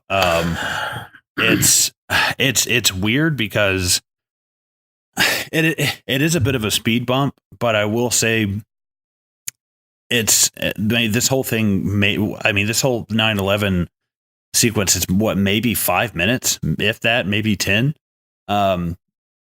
because it isn't as terrible of a tragedy as it is. It's not the focal point of the story that we're trying to tell, and it's not saying that it's not important, but everyone knows about 9/11. So, everyone saw it or was there or saw it on the television, but the story of what's going on with these people is a story that we're paying attention to, and it ends up being the thing that ultimately kind of pulls us away from it, which sucks. It's kind of, this would be the point in the movie where everybody, the gang kind of starts falling apart and everybody goes their separate ways. But it's insanely different because it's actually 9/11. It's an event that pulls them away because it's even bigger than the story they're on now, which is crazy to think about. What could possibly be bigger than this? What could possibly separate these people? And it's 9/11. I didn't see this coming at all. I don't know why I didn't, because the very beginning of the movie, we see it's July 2001. But I should have seen this coming, because it was like, of course, something with this much litigation is going to take months. And it's not even until January that they actually get the real story run. It's like it's 7 months almost. But what did you think about this sequence with the whole 9/11? I think it did a really good job of sort of showing why the investigation slowed down. Like you said, I think they were really smart in not focusing on the 9/11 aspects too much. They were really clever in making us realize that the child abuse stuff is still front and center. But for a newspaper company, 9/11 is obviously going to take precedence, right? There's no question about it. Mm-hmm. I'm sure even the witnesses later, when Sasha's talking to Saviano's pissed off, but Sasha's like, you have to understand, this happened. A world-changing event happened. And, right, it's not. Well, and they need the church. People need it right now. That now is not the time to be, as horrible as they are, what's going on. People are kind of clinging back to their faith, and to throw that punch right now. For one thing, they just don't have the resources to pull away from a story like 9/11. But at the same time, now is not the time people want their religious institutions, strung out like that. Right, exactly, because people need something to believe in, right? But basically, that's embodied by Cardinal Law on TV giving a speech about praying for the nation. It's an awesome moment when you see all the reporters just watching the TV, and basically the spotlight is ordered to stop the story so they can focus on 9/11. And Mike is sent away to Florida because apparently that's where the 9/11 attackers learned where to fly, right? Jeez, yeah, I didn't know that. Yeah, I was surprised by that too. Yeah, it's where they went to flight school. And also, this is where Garabedian tells him, he's like, hey, don't make those documents public yet because I need a couple more weeks. And Garabedian's like, I don't care that, this is bigger than your newspaper. I'll go with another newspaper, which is, I hate to say it, he's right. He's like, I can't sit here. He is right. I can't sit here and wait on this for you. That's not my concern. Put yourself in Garabedian's shoes. You know what I mean? Right. Yeah. He's risked a lot more than anybody at the Globe has. And he's sitting in court and representing these people and hearing their stories. And he's very protective of them, and he doesn't care, how this story gets out as long as it actually gets out. And yeah, like you said, I love this scene with Phil, where, he's just basically talking about how this is what you guys did again. You're just dropping us, and he's upset about this. And he threatens to go to the Herald, and she just tells him, you go ahead and you go to the Herald, and you have wasted everything, and it will just be swept under the rug like it did before because they can't handle the story like we would. And can I just insert something here? And this is totally got nothing to do with anything, but Rachel McAdams is a handsome woman. She is. Yeah, I can't remember what movie I saw her in. No, it wasn't The Notebook. I don't know what she was in. Mean Girls. Oh, yeah, she is in Mean Girls. I forgot about that. Was it The Time Traveler's Wife? I think I saw her in. She's in True Detective Season 2. She's good in that. Yeah, she's in a lot of stuff. But yeah, this and this is also where we get the scene where Garabedian tells him, Robbie has to call him and tell him that Garabedian has gone ahead and filed it. You can tell that Garabedian is kind of warming up to them because he at least let them know. He didn't call Ruffalo directly and tell him. But he was like, just tell him for me because I don't want him to yell at me and be mad. But it's also where we get the scene where McAdams shows the article to Keaton of where Billy Crudup's character was telling him, yeah, this has been going on the whole time. And Keaton just kind of, okay, thanks. Have a good night. That's it. It's so nonchalant. And I think that, he's probably right away, he puts two and two together, and he's like, okay, like I can't do anything about this right now. Like we'll figure this out later. And that's just like, man, that's it. At the time, it doesn't really mean anything to us. We're kind of like, oh, so I guess he was right. But at the same time, like we just later on, we understand how much more significant that is and why Keaton's reaction makes a little bit more sense because he's feeling guilty. Yeah. Right. Yeah. And just the anger from that guilt of realizing, they could have done something. Cause 20 priests. That's like that at first, again, this started off with 1 and then maybe 3 or 4 and then 13, but then it after 13 is where it started to really jump to like 50 and 90. But 20 priests, oh my God. That would have been so much. But this is where, we get this scene, which is a great scene where Robbie goes to his old high school, to talk about Father Talbot, which is one of the priests when he was there, who has been accused. But basically, they're sitting down with the principal of the school and Peter Connolly, who we've mentioned before, and basically, he admits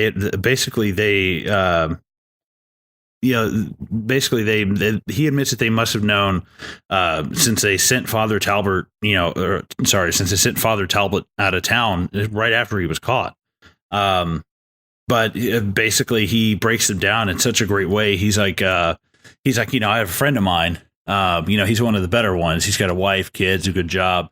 And this is this is a kind of a previous scene that he has with one of his old friends from school, where he finds out that he's one of the victims of the sexual abuse. And the guy's wife doesn't even know, but in this context, he's telling him, he was basically a hockey player, and as Father Talbot, who was, I guess, head of, or the hockey coach. And, that's where he first kind of started grooming him for this. And Michael Keaton's like, didn't you play football? He's like, yeah. He's like, well, I played track. He's like, what if it had been one of us? How easy would it have been for him to groom one of us and pick one of us? We were lucky. Right. We were one of the lucky ones, I guess. It's like, holy shit, that is it's almost like playing Minesweeper. It's just like picking random, like you were just one of the ones that got picked. Like, holy shit. Like that's fucking crazy. And I love as they're leaving, they're kind of like, it seems like everybody knows about the story but us. It's like, yeah, and we're the ones right across the street. Which I love that. I think that's, I think that's great. Sorry, I need to get my water real quick. Got something caught in my throat. You're out there, mate. Yeah. Oh, something just went down the wrong pipe. All right. But yeah, we've got Ruffalo where he goes down to the try to get the documents. And again, they're giving him shit about it. Oh, those are sealed, and he's like, listen, they're attached to this. This guy's a dick. Yeah. He's like, dude, these are attached to order. I work for the Globe. Oh, good for you. You could fucking care less. And he's like, is your supervisor here? No, he's off today. Oh, of course he is. Well, I'll just go talk to a judge. And you can tell Ruffalo's getting under his skin because how persistent that he is. But basically gets his judge to, look over everything. And I love what he says. He's like, this is a great scene, man. Yeah. He's like, with all due respect, these are sensitive records. He's like, that's not what I asked you. He's like, they might be sensitive, but they are public. Where's the editorial responsibility in publishing records of this nature? Where's the editorial responsibility in not publishing them? That's and just so right, man. And what's great, the hard cut to him being past the files. Yeah, I love that over the top kind of shot that they have. But basically, he goes to make copies. I love that. Copies your room close for. I'll pay you $83 to make a copy to these. I was like, Jesus. See, dude, that's what I like about this movie, man. Like, I love the sort of diligence and the hard working. Like, it shows how hard these reporters work to uncover this thing. Like, it's fucking fantastic. Yeah, right. Like, I mean, just time and energy, money. I mean, so much. And it's going to take a piece of you emotionally. Right. And overcoming these sort of bureaucratical bullshit, like, oh, it closes at 4. Like, fuck off. Right, yeah. Because I had to spend all day getting a fucking judge because your asshole, you wouldn't fucking let me get the records out. I love that, But basically, the documents reveal the church knew about the molestations based on letters written to Cardinal Law. Basically the family was sending him letters. Our family is rooted in the church. Our desire is to protect the holy orders. Even in the midst of our agony over the 7 boys in our family who have been violated. 7 boys. I mean, that's fucking insane. Basically that, and I'm not sure if this is 100%. Yeah, it's about Gagin, and his history of homosexual involvement. And the family is just sending letters trying to figure out, what exactly is going on because, his basically all he's been is just reassigned to St. Julia's in Weston. He's had a history of he's had a history of this, and all you're doing is just shipping him off to new places. And I love all this as Ruffalo's reading it, he's just running like a madman to get to the office because this is the golden ticket. I mean, this is the thing that brings down the giant. This is kind of the sling in David's the sling in David's sack to kill Goliath. This is the church admitting knowledge that they knew about this. But this is a really, really good scene between Ruffalo and Keaton. I mean, this is top notch, especially fantastic. The tension between them. This is the acting pace of the movie, I think, right? Right, yeah. This is about as tense as it gets with the conflict between them. But this is the only time you really see Keaton even kind of flex those "I'm your boss" like kind of muscles. He's kind of equal to them the whole time. He even calls himself a player coach. He's like, I'm not really ahead of these guys. But this is great. Basically Ruffalo wants to run with it, and he's like, I'm not going to rush. He's like, he just straight up tells him, I'm not going to rush the story, Mike. And he's very just matter of fact with them. There are 90 other cases out there. Like, they need more evidence to show the bigger picture, right? Right, yeah. And I love that. He's like, Barron told us to go after law. No, he told us to go after the system. He's like, well, let's take it up to Ben then. I love Keaton. I decide when we take it up to Ben. It's like, damn, dude. And the shots of Rachel McAdams, and just how awkward everything is going on. But Ruffalo, I mean, he wins me. He wins me over in the argument just because he's like, it could have been one of us. It could have been any of us. We have to show these guys that this is not, you can't get away with this, whether you're a clergyman or you're a priest or you're the fucking Pope. We got to show that you cannot get away with this. This could have been any of us. And Keaton kind of just doesn't even let him grandstand, though. It's like, you finished, and that's it. And because I think even Keaton knows deep down that he's right. He's like, I want to keep digging on this, but ultimately, I don't think they dig much farther than this. This kind of ends up, I think they dig a little bit farther, but even when Keaton goes to Lee Schreibner with it, they're like, you've been sitting on this for 3 weeks, and like, they're even surprised by it. They're like, this is enough to blow the whole thing wide open. I mean, do you agree with Ruffalo right here? Or do you think it should, do you think there should be more like patience on his end? What do you think? I think, dude, firstly, Ruffalo, his performance here is outstanding. Like, it's time, Robbie. It's time. Like, they let this happen to kids. Like, he's slowly selling me on it. Like, you know what I mean? but I think Keaton's right. I think Keaton is 100% correct, right?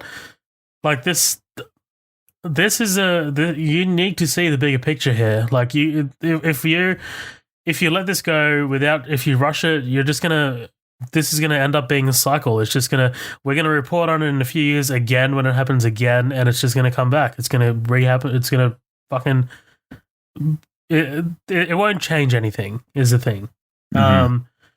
And dude, Keaton is a fucking boss. Yeah, he's intimidating as him. fuck, man. Especially when he gets mad, like because he doesn't raise his voice, like he's still intimidating. Yeah. Right? Yeah, because it's Michael. It's hey guys, Michael Keaton. Kind of quirky, kind of. But like when you get nuts, let's get nuts. Right. But when he gets nuts, it's terrifying, man. I was like, holy shit! Like I was not expecting that. Yeah. But what did you think of the scene between Rachel McAdams and Ruffalo when he comes over for the beer? So this is one of my favorite scenes in the movie. Really? This is just because it's like we don't get many scenes where the characters kind of sympathize with each other like this. Do you know what I mean? I think it was refreshing. I don't know, like just on that alone. Like I like that you kind of get this one moment where the characters aren't really sort of doing anything. They're just talking about their own sort of experiences. Like McAdams is talking about, she stopped going to church with her grandmother, and like, she's thinking about Joe Crowley or someone else, and she gets angry. It's fantastic. She's basically just telling this story to Ruffalo, and I just love this connection, this human connection. It's just different to what we've seen in the movie so far. What do you think? I liked it. It threw me off a little bit at first, but I mean, you've got to kind of that's about as emotional as any of them get. Especially angry. That's what I'm saying, yeah. We kind of have to wind back down from that because we wound up to it. But this scene between Peter and Barry in the bar is really good, really tense. Oh yeah. I love that where he just starts talking about. He's leaning on him, right? Right. Yeah. He even says that. He's like, so this is the part where a guy leans on another guy and the whole town stays quiet. Because he's basically trying to tell him that Marty, the new editor, he doesn't give a fuck about Boston. He's going to go on to Miami, or he's going to go on to wherever else that, he's going to move on to. He's just trying to make his mark, and he doesn't care about this. You don't have somewhere else to go on to. This is where you are. And love the way. I think that's something that's really notable, man. Like, to the church, this is just a story. Like, you know what I mean? This is just a loss of reputation, whereas in actuality, it's the ruining of lives of so many people, and people not knowing about it. It's just so much bigger than a story, and they don't understand that. Yeah, right. It's basically it's basically him telling him, look, these are good people. These are people who do good, and we don't need to ruin that right now, especially with everything that's going on in the country and blah blah blah. But I love Keaton's response as he walks off. Hey, we're going to need a comment, from Cardinal Law, and Peter's just like, I'll talk to you later, and just walks off. Like that's great because you can tell he's being polite, but at the same time, these guys would like eat each other alive if they could. Just because they're just, it's I can imagine staying that cool as someone's leaning on you like that, trying to make you buckle one way or the other, especially about something you've been working on since July. That's just insane. And, they knew his intentions the whole time. Keaton's just not letting up. And now they're starting to panic, which is great. Now, them coming at you and leaning on you like that, you can tell they're starting to feel a little hot under the collar, not to make a pun. Nice. Yeah, thank you. But yeah, this is where they, this is also where Keaton gets the call from the judge that she basically made the files public anyways, that they didn't even really need him to be attached to the note. And she ruled in their favor. Yeah, right. Which they just weren't expecting at all. But it's kind of irrelevant at this point because this is where, he tells Liev Schreiber, yeah, we've had all of these, we've had these for like 3 weeks. And at first they seem kind of pissed off, but then, they're like, listen, we can't publish this right now in the first Christmas since 9/11. Like it's just not going to happen. And they decided to run with it in January. Run it after New Year's. Right, but it's going to be right before the Gagin case as well. So it's going to have a little bit more impact. People are going to be, past the Christmas season. And I think it's before the Gagin case. Oh, did I say after? My bad. Yeah, no, you're good. But yeah, I like this scene between them because, it's one of the few times that Michael Keaton is, as he's talking to Lee Schreiber, he's like, I just need, like 6 more weeks, and he's like, you got it. Yeah. And it's one of the few times Keaton's like, dude, thank you. Like, thank you. That's really what we needed to do this. And the anticipation of everything is just kind of killing us at this point. Cause it's like, dude, do something with this. Like, come on. Like we're an hour and 45 minutes in now. And we still haven't hit that mark yet. Like, why the fuck are we not there? This is insane. But we also get a really good montage after this. This is where Mike starts writing the article. Rachel McAdams is going to more survivors. And I love every time it's cutting to Mike writing the article. Oh, Collin, can I just interrupt? Sorry, man. Before we go past that, I just kind of wanted to just point out, like, nothing. These guys investigated for so long, 6-7 months, I'd say, right, before they actually wrote something and got it out there. There were no arrests or anything like that. There was no, like, in that time, I mean, like, there was no arrests of anyone, like, or anything like that. Nothing that was made public. And that's astonishing, dude. The fact that they were able to in so much detail investigate behind the scenes for 7 months and then not be anything to come out in that time, like from another source, that's crazy. Right. Yeah. I like that a lot because I don't know. It feels. I don't know. It feels kind of. It feels realistic, like it feels like the way it would actually play out.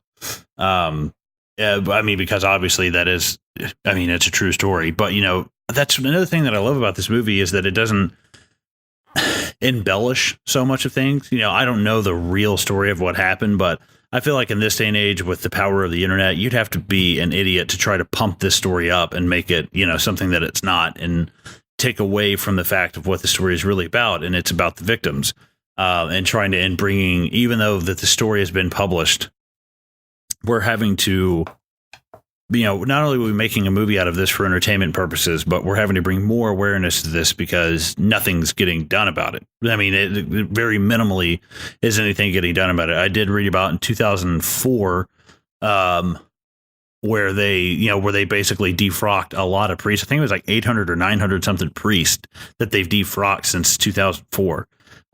So there is some kind of progressive movement towards it, but I don't know to the extent of that. That might just be them relocating and doing the same thing that they've always done. But either way, moving on. I love seeing, Mike, as he's writing an article, you have 8 days left until deadline. You have this left until deadline. And it's good. It kind of wraps all of this up real quick because it's Christmas time. And we're gearing up for that final push in January, but this scene between Jim and Robbie, and basically Jim's kind of in the same boat as McLeish, like we were talking about earlier. He was a lawyer for a lot of these guys, and basically at some point should have gone. I mean, because this is literally, he circles like all 87 names, like all of them, and it's like, dude, like. All of these people, I mean, how many times did this happen?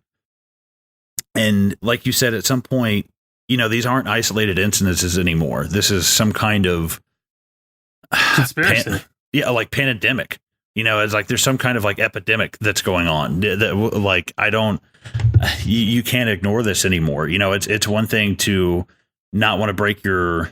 I don't want to say doctor-patient confidentiality, but I almost said doctor-patient confidentiality. You don't want to break that confidentiality between your legal professional privilege, right? Like you don't want to break that, but right, exactly. You're in a bit of but at one point does it become like you're profiteering off of this? Like when does that line get crossed? And is it so much like, because I don't really think that the two lawyers are just like, oh yeah, I'll just make so much more money and I can keep this under the table and blah blah blah. I think they're honestly in fear most of the time, because they're like, if I don't play along, it doesn't even matter if I want to or don't want to. I'm going to get annihilated if I don't. I mean, look at Stanley Tucci's character. I mean, the whole time he's being bullied and saying they're trying to disbar me. I mean, they have the power to do that. It's not hard. So, I mean, what do you think? Do you think the reactions are, the fact that they cover these things up are out of the fact that they can be brought into this pot now and they're the ones who are, I mean, because it's basically like return, it's basically like returning business. Because the church is going to know that these guys will play ball and keep this under the rug for us. And at the same time, they're just going to keep coming back to me. Do you think it's something out of fear, or do you think it's something out of like almost profit for them? I think it could be a bit of both. I think with this many people that are involved, I think there are certainly that you can't just kind of like chalk it up to one sort of motivation. Everyone might be acting in their own self-interest, and or some people are actually scared or something like that. It definitely comes down to a whole range of things, I think. In the case of Jim, I guess the way that he's sort of portrayed in the movie, I think he's doing his job. And I think that's why he kind of breaks down, and he's like, well, he morally breaks down, and like, he's just like, I'm gonna tell you, this is who it was. Okay. Yeah. I guess, yeah, that makes sense. Cause with Billy Crudup's character, he's kind of one of the only ones who tried to crack this open from the beginning. He says he sent something years ago. So I assume it's probably something more out of fear that he doesn't want to represent these people, but at the same time, he can't do all of it on his own. But yeah, that's interesting. I kind of wanted to get your thoughts on that at first. But basically they asked Cardinal Law for his input on it. They make him an offer to defend himself, and he turns it down. They don't even want to know what the questions would be. They don't give a fuck. They don't care. Which is just a really, really, I think really, really telling of the fact that they're just, again, quarantined. We don't touch it. We don't talk about it. We don't get anywhere near it kind of mentality. But this is where we get our revelation about Keaton. They're talking about sorry, yeah. This is where they're basically talking about, the fact that, they're asking Keaton about his sources. They're saying, hey, could we get this guy again? Man, he might be kind of tough. I don't know if he'd want to. They just start talking about these guys, oh, these guys are scumbags. These guys protected these guys protected pedophiles, and, even oh God, I've forgotten his name again. That is gonna piss me off. Sorry, Matt. Even Matt says, he's like, they're lawyers and they're doing their job. And I love Keaton. He's like, well, what about us? They're like, what do you mean? He's like, we had all the names, we had the directories, we could have gotten this. They're like, well, we didn't know the scale of this thing. We had one priest, we needed Spotlight for the story. He's like, Spotlight's been around since 1970. And basically that's where he reveals, McLeish sent us these things, this article, and it got buried, and it got sent to Metro. And that's where, that's where Ben's like, you were Metro. He's like, yeah, I had just gotten here, and I guess I just got buried in the avalanche of things. I never saw it again. And I love Lee Schreibner. Sometimes it's easy to forget that we spend most of our time stumbling around in the dark. Suddenly a light gets turned on, and there's a fair share of blame to go around. I'm like, that's great. He's so good. That's so good. Yeah. Like I said, he's kind of like that wise man. He's kind of like that wise. Yeah, absolutely. Yeah, I don't even know. I don't want to say like wise clergyman, but he's kind of got that like wiseness to him. Because I wanted to make some kind of like religious saying, but I was like, no, I'm going to stay away from that.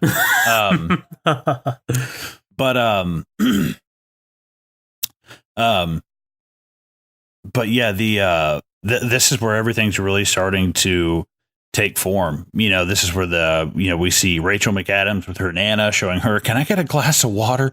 That's got to crush that poor woman. Dude, it's so sad, man. Holy shit. I died at this scene. Yeah. We see Mike with Garabedian, showing him the article. And really it just kind of shows right there, he's like, yeah, here's the article. Well, thank you for bringing it to me, blah, blah, blah. And Garabedian's like, it's almost like, whereas the people at the Globe are taking the moment to kind of revel in this victory, Garabedian's like, it's not over. He's very just like, okay, cool. I got to go deal with some clients, and it's two kids, a girl and a boy who've both been molested, I assume, by the same priest. And, there it is, and he literally says, and it happened 2 weeks ago. Yeah, this is not something, I was 13 and now I'm 35. It's like, no, this was 2 weeks ago that this happened. And this is where really the doors get blown down. I love this. I will say I hated this scene at first because what I thought happened was when they pulled up and Mark Ruffalo was sitting there and Michael Keaton was pulled up next to him. I thought they were on top of a parking garage, and I was like, okay, this is getting a little too like political thriller, like kind of. I was like, oh wait, no, they're in front of the Globe. What the hell am I thinking? Like I totally thought they were on top of a parking garage. Well, we've seen that. Yeah, we've seen that parking lot before though. So I was just like, oh, okay, it's a Globe parking lot. But yeah, I love them walking in. They're basically saying, it's dead up here. They've taken all of our people and sent them down to Spotlight. And holy shit. Yeah. The flood of it. I mean, the gates are goddamn open. It's crazy. Especially when it's just been only the two of them down there with Matt and Sasha. That is such a good, as soon as they walk in, he's like, they're all survivors. Mike, will you grab a phone? He's just like, dude, will you help me? But it's crazy because they, the slight moment that they do get to celebrate their victory, they're just like completely overblown by what has happened. One thing that I really love about this last scene, is not only the fact that Michael Keaton gets in there, picks up a phone, starts talking to people. He's not above this. He's going to fucking get his hands dirty. I like that shit. Me too, man. At the same time, the title of the movie is The Last Word Spoken. I like that. And it's a fantastic closing shot, right? Like it's almost the exact same shot as the very beginning when we see them. It's almost the exact same setup, which is really, really great. It's awesome, man. But we do get, obviously, this preamble, which, I mean, it wouldn't be true crime or like a biopic without it. Because I was like, if they don't have... Or post-amble, I guess. Like cards, yeah. Yeah, I was going to say, I guess not preamble, I guess post-amble, or if you want to call it that. It's probably my favorite post sort of, like, card sort of thing, like, ever. I love the way they kind of add all the places. Oh, yeah.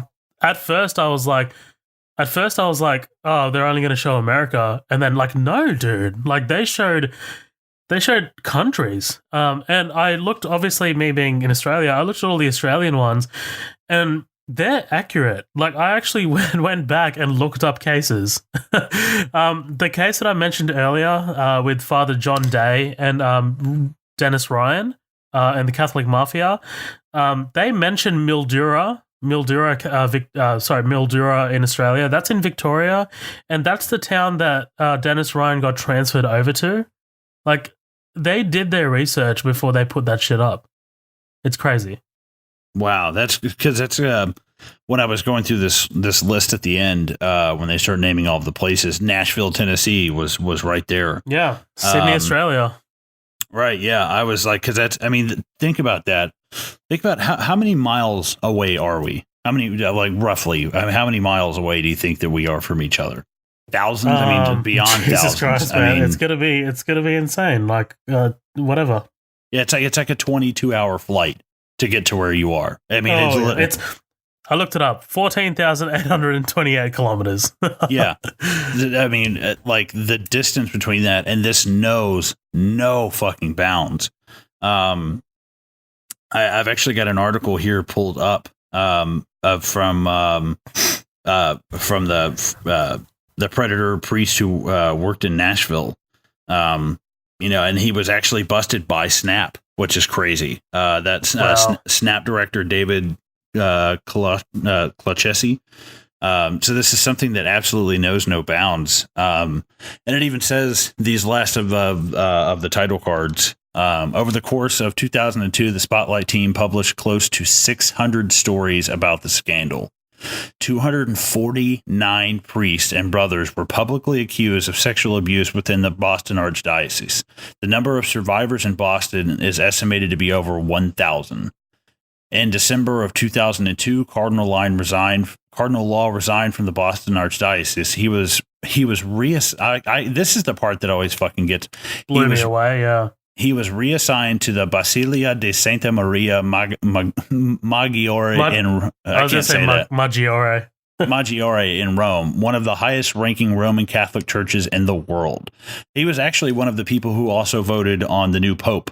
He was one of the few people that got to do that. Wow. Major abuse scandals have been uncovered in the following places.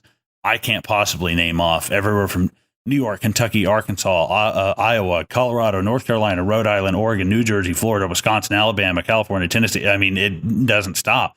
Australia, Spain, Chile, Mexico, Ireland, Argentina, England, Norway, Philippines, Ireland, Canada. It's literally 4 or 5 pages of all the different places where this. I mean, we're talking about just getting reported, like just the ones that actually got reported. I think that.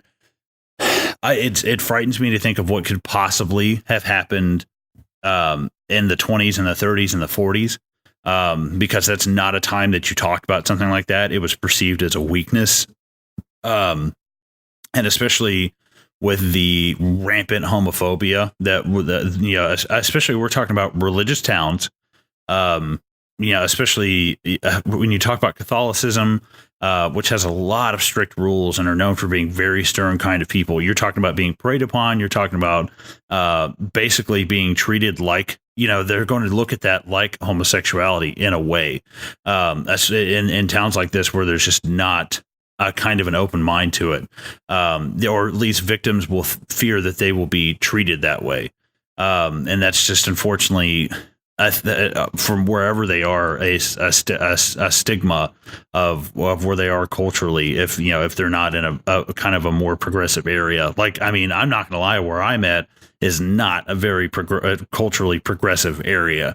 I don't know how are things in Australia? Are things kind of like because I feel like, especially here in the South with things like this, it is not a thing of automatically being on the victim side a lot. And you can agree or disagree with that. I'm not here to have that conversation, but I'm just kind of curious about how things here are very different. I almost bought the paper. I could not believe this. I was leaving a gas station by my work. I was getting gas, went in there, got a drink, come out.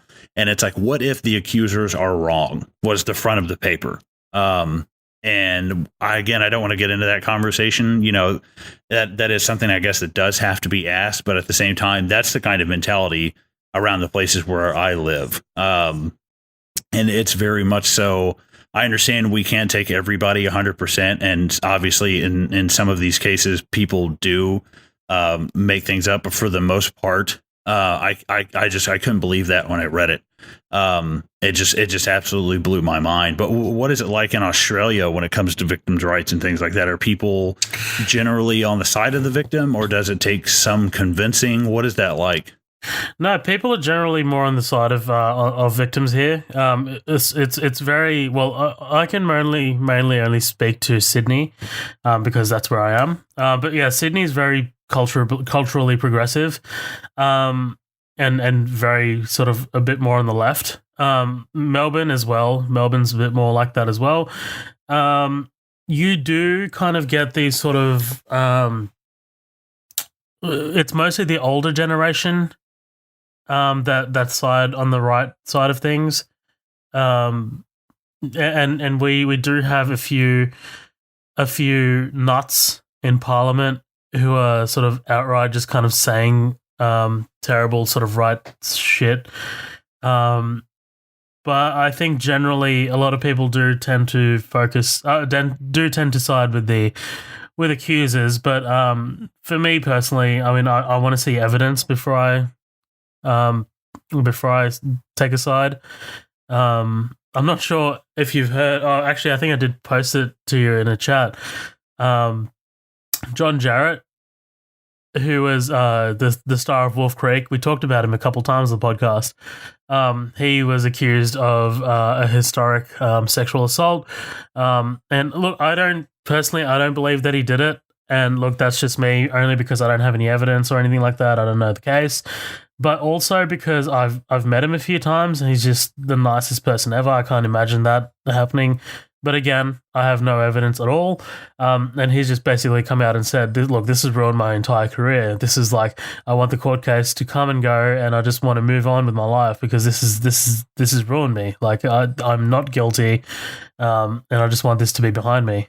But I think generally, I think the South, where you are, I think it does have a lot of, it's got a bit more blood to wash away, just because it's historically, well, with the Civil War and things like that, you know, you've got to. Oh yeah, not only with civil rights, but also rights for women, rights for homosexuals. I mean, things like that are. I mean, it's very backwards here sometimes, and well, we just legalized gay marriage. So so did we. Don't worry. Oh, did you? Oh yeah, you did too. Yeah, that's right. I did the whole of the states do it. I don't remember if it's all of the states or if it's just states here and there. Or I think at first, because I think up north, it kind of where it first got started. You know, that's where some people were. You know, people were going to New York and Rhode Island, and going there at first. I believe I'm trying to say that I think that it might be legal. I believe so, but I don't want to say that and be wrong. So I'm just going to say maybe. Okay. Just because I don't want to be I don't want to put my foot in my mouth, but I feel like it was, but then I feel like at the same time it might have gotten overturned, and I just can't. Especially with Trump in the White House, I don't want to say yes because I'm probably fucking wrong, and I hope I'm right. But I'm probably wrong. Yeah. But either way, yeah. Final thoughts on Spotlight. I love this movie. I'm really glad that we covered it. This is very different for us. You know, and I like the fact that we can sit down and we can cover Dread, we can cover Tropic Thunder, we can cover Shaun of the Dead, but at the same time, you know, there does kind of come a point to put away childish things and not always do that kind of stuff.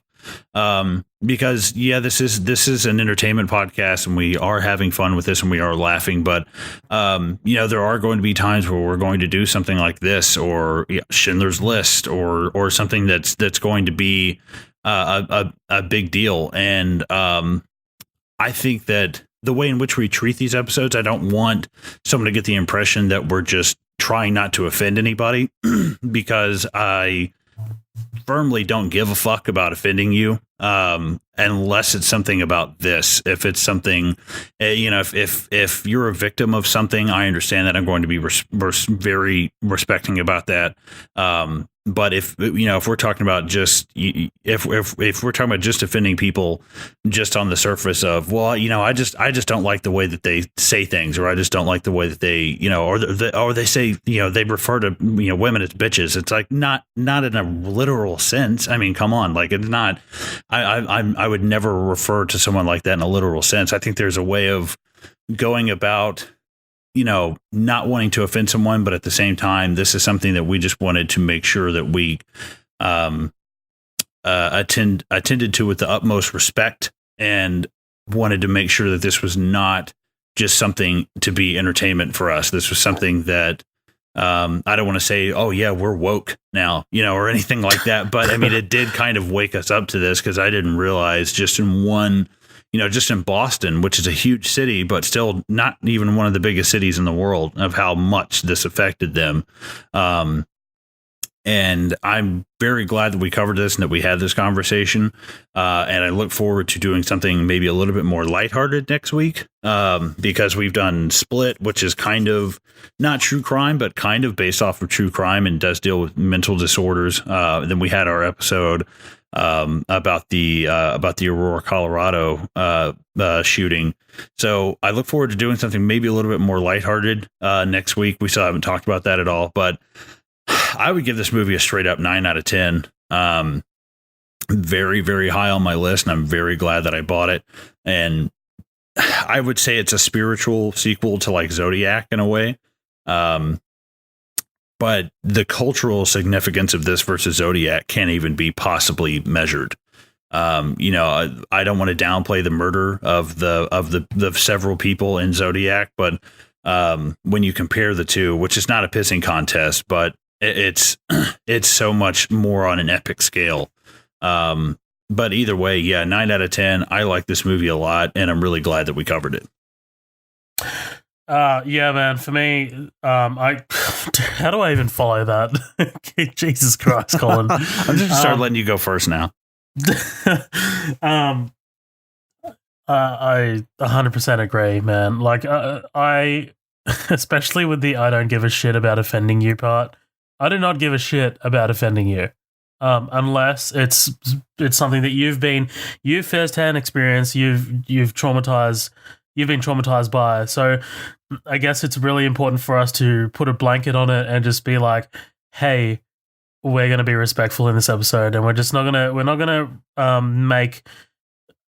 make insane jokes about subject matter that's really really heavy.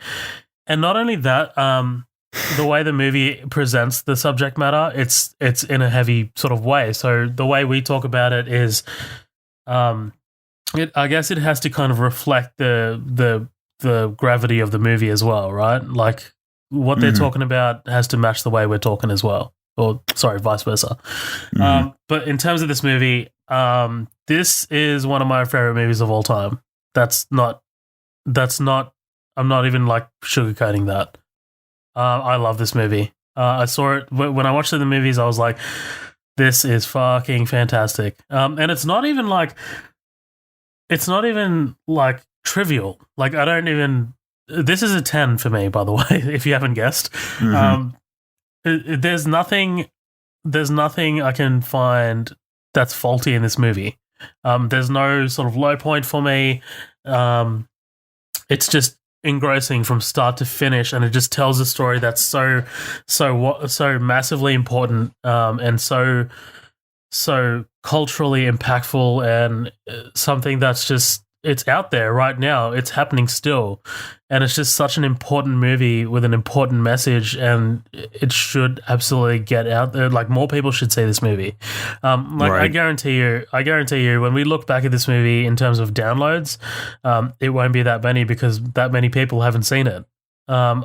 It's a bit shocking, really, but it is one of those sort of, I guess it falls into one of those Oscar movies, that talk about, it's a bit hoity-toity, and it is a bit artsy, but you know what? It's important. It's important as fuck.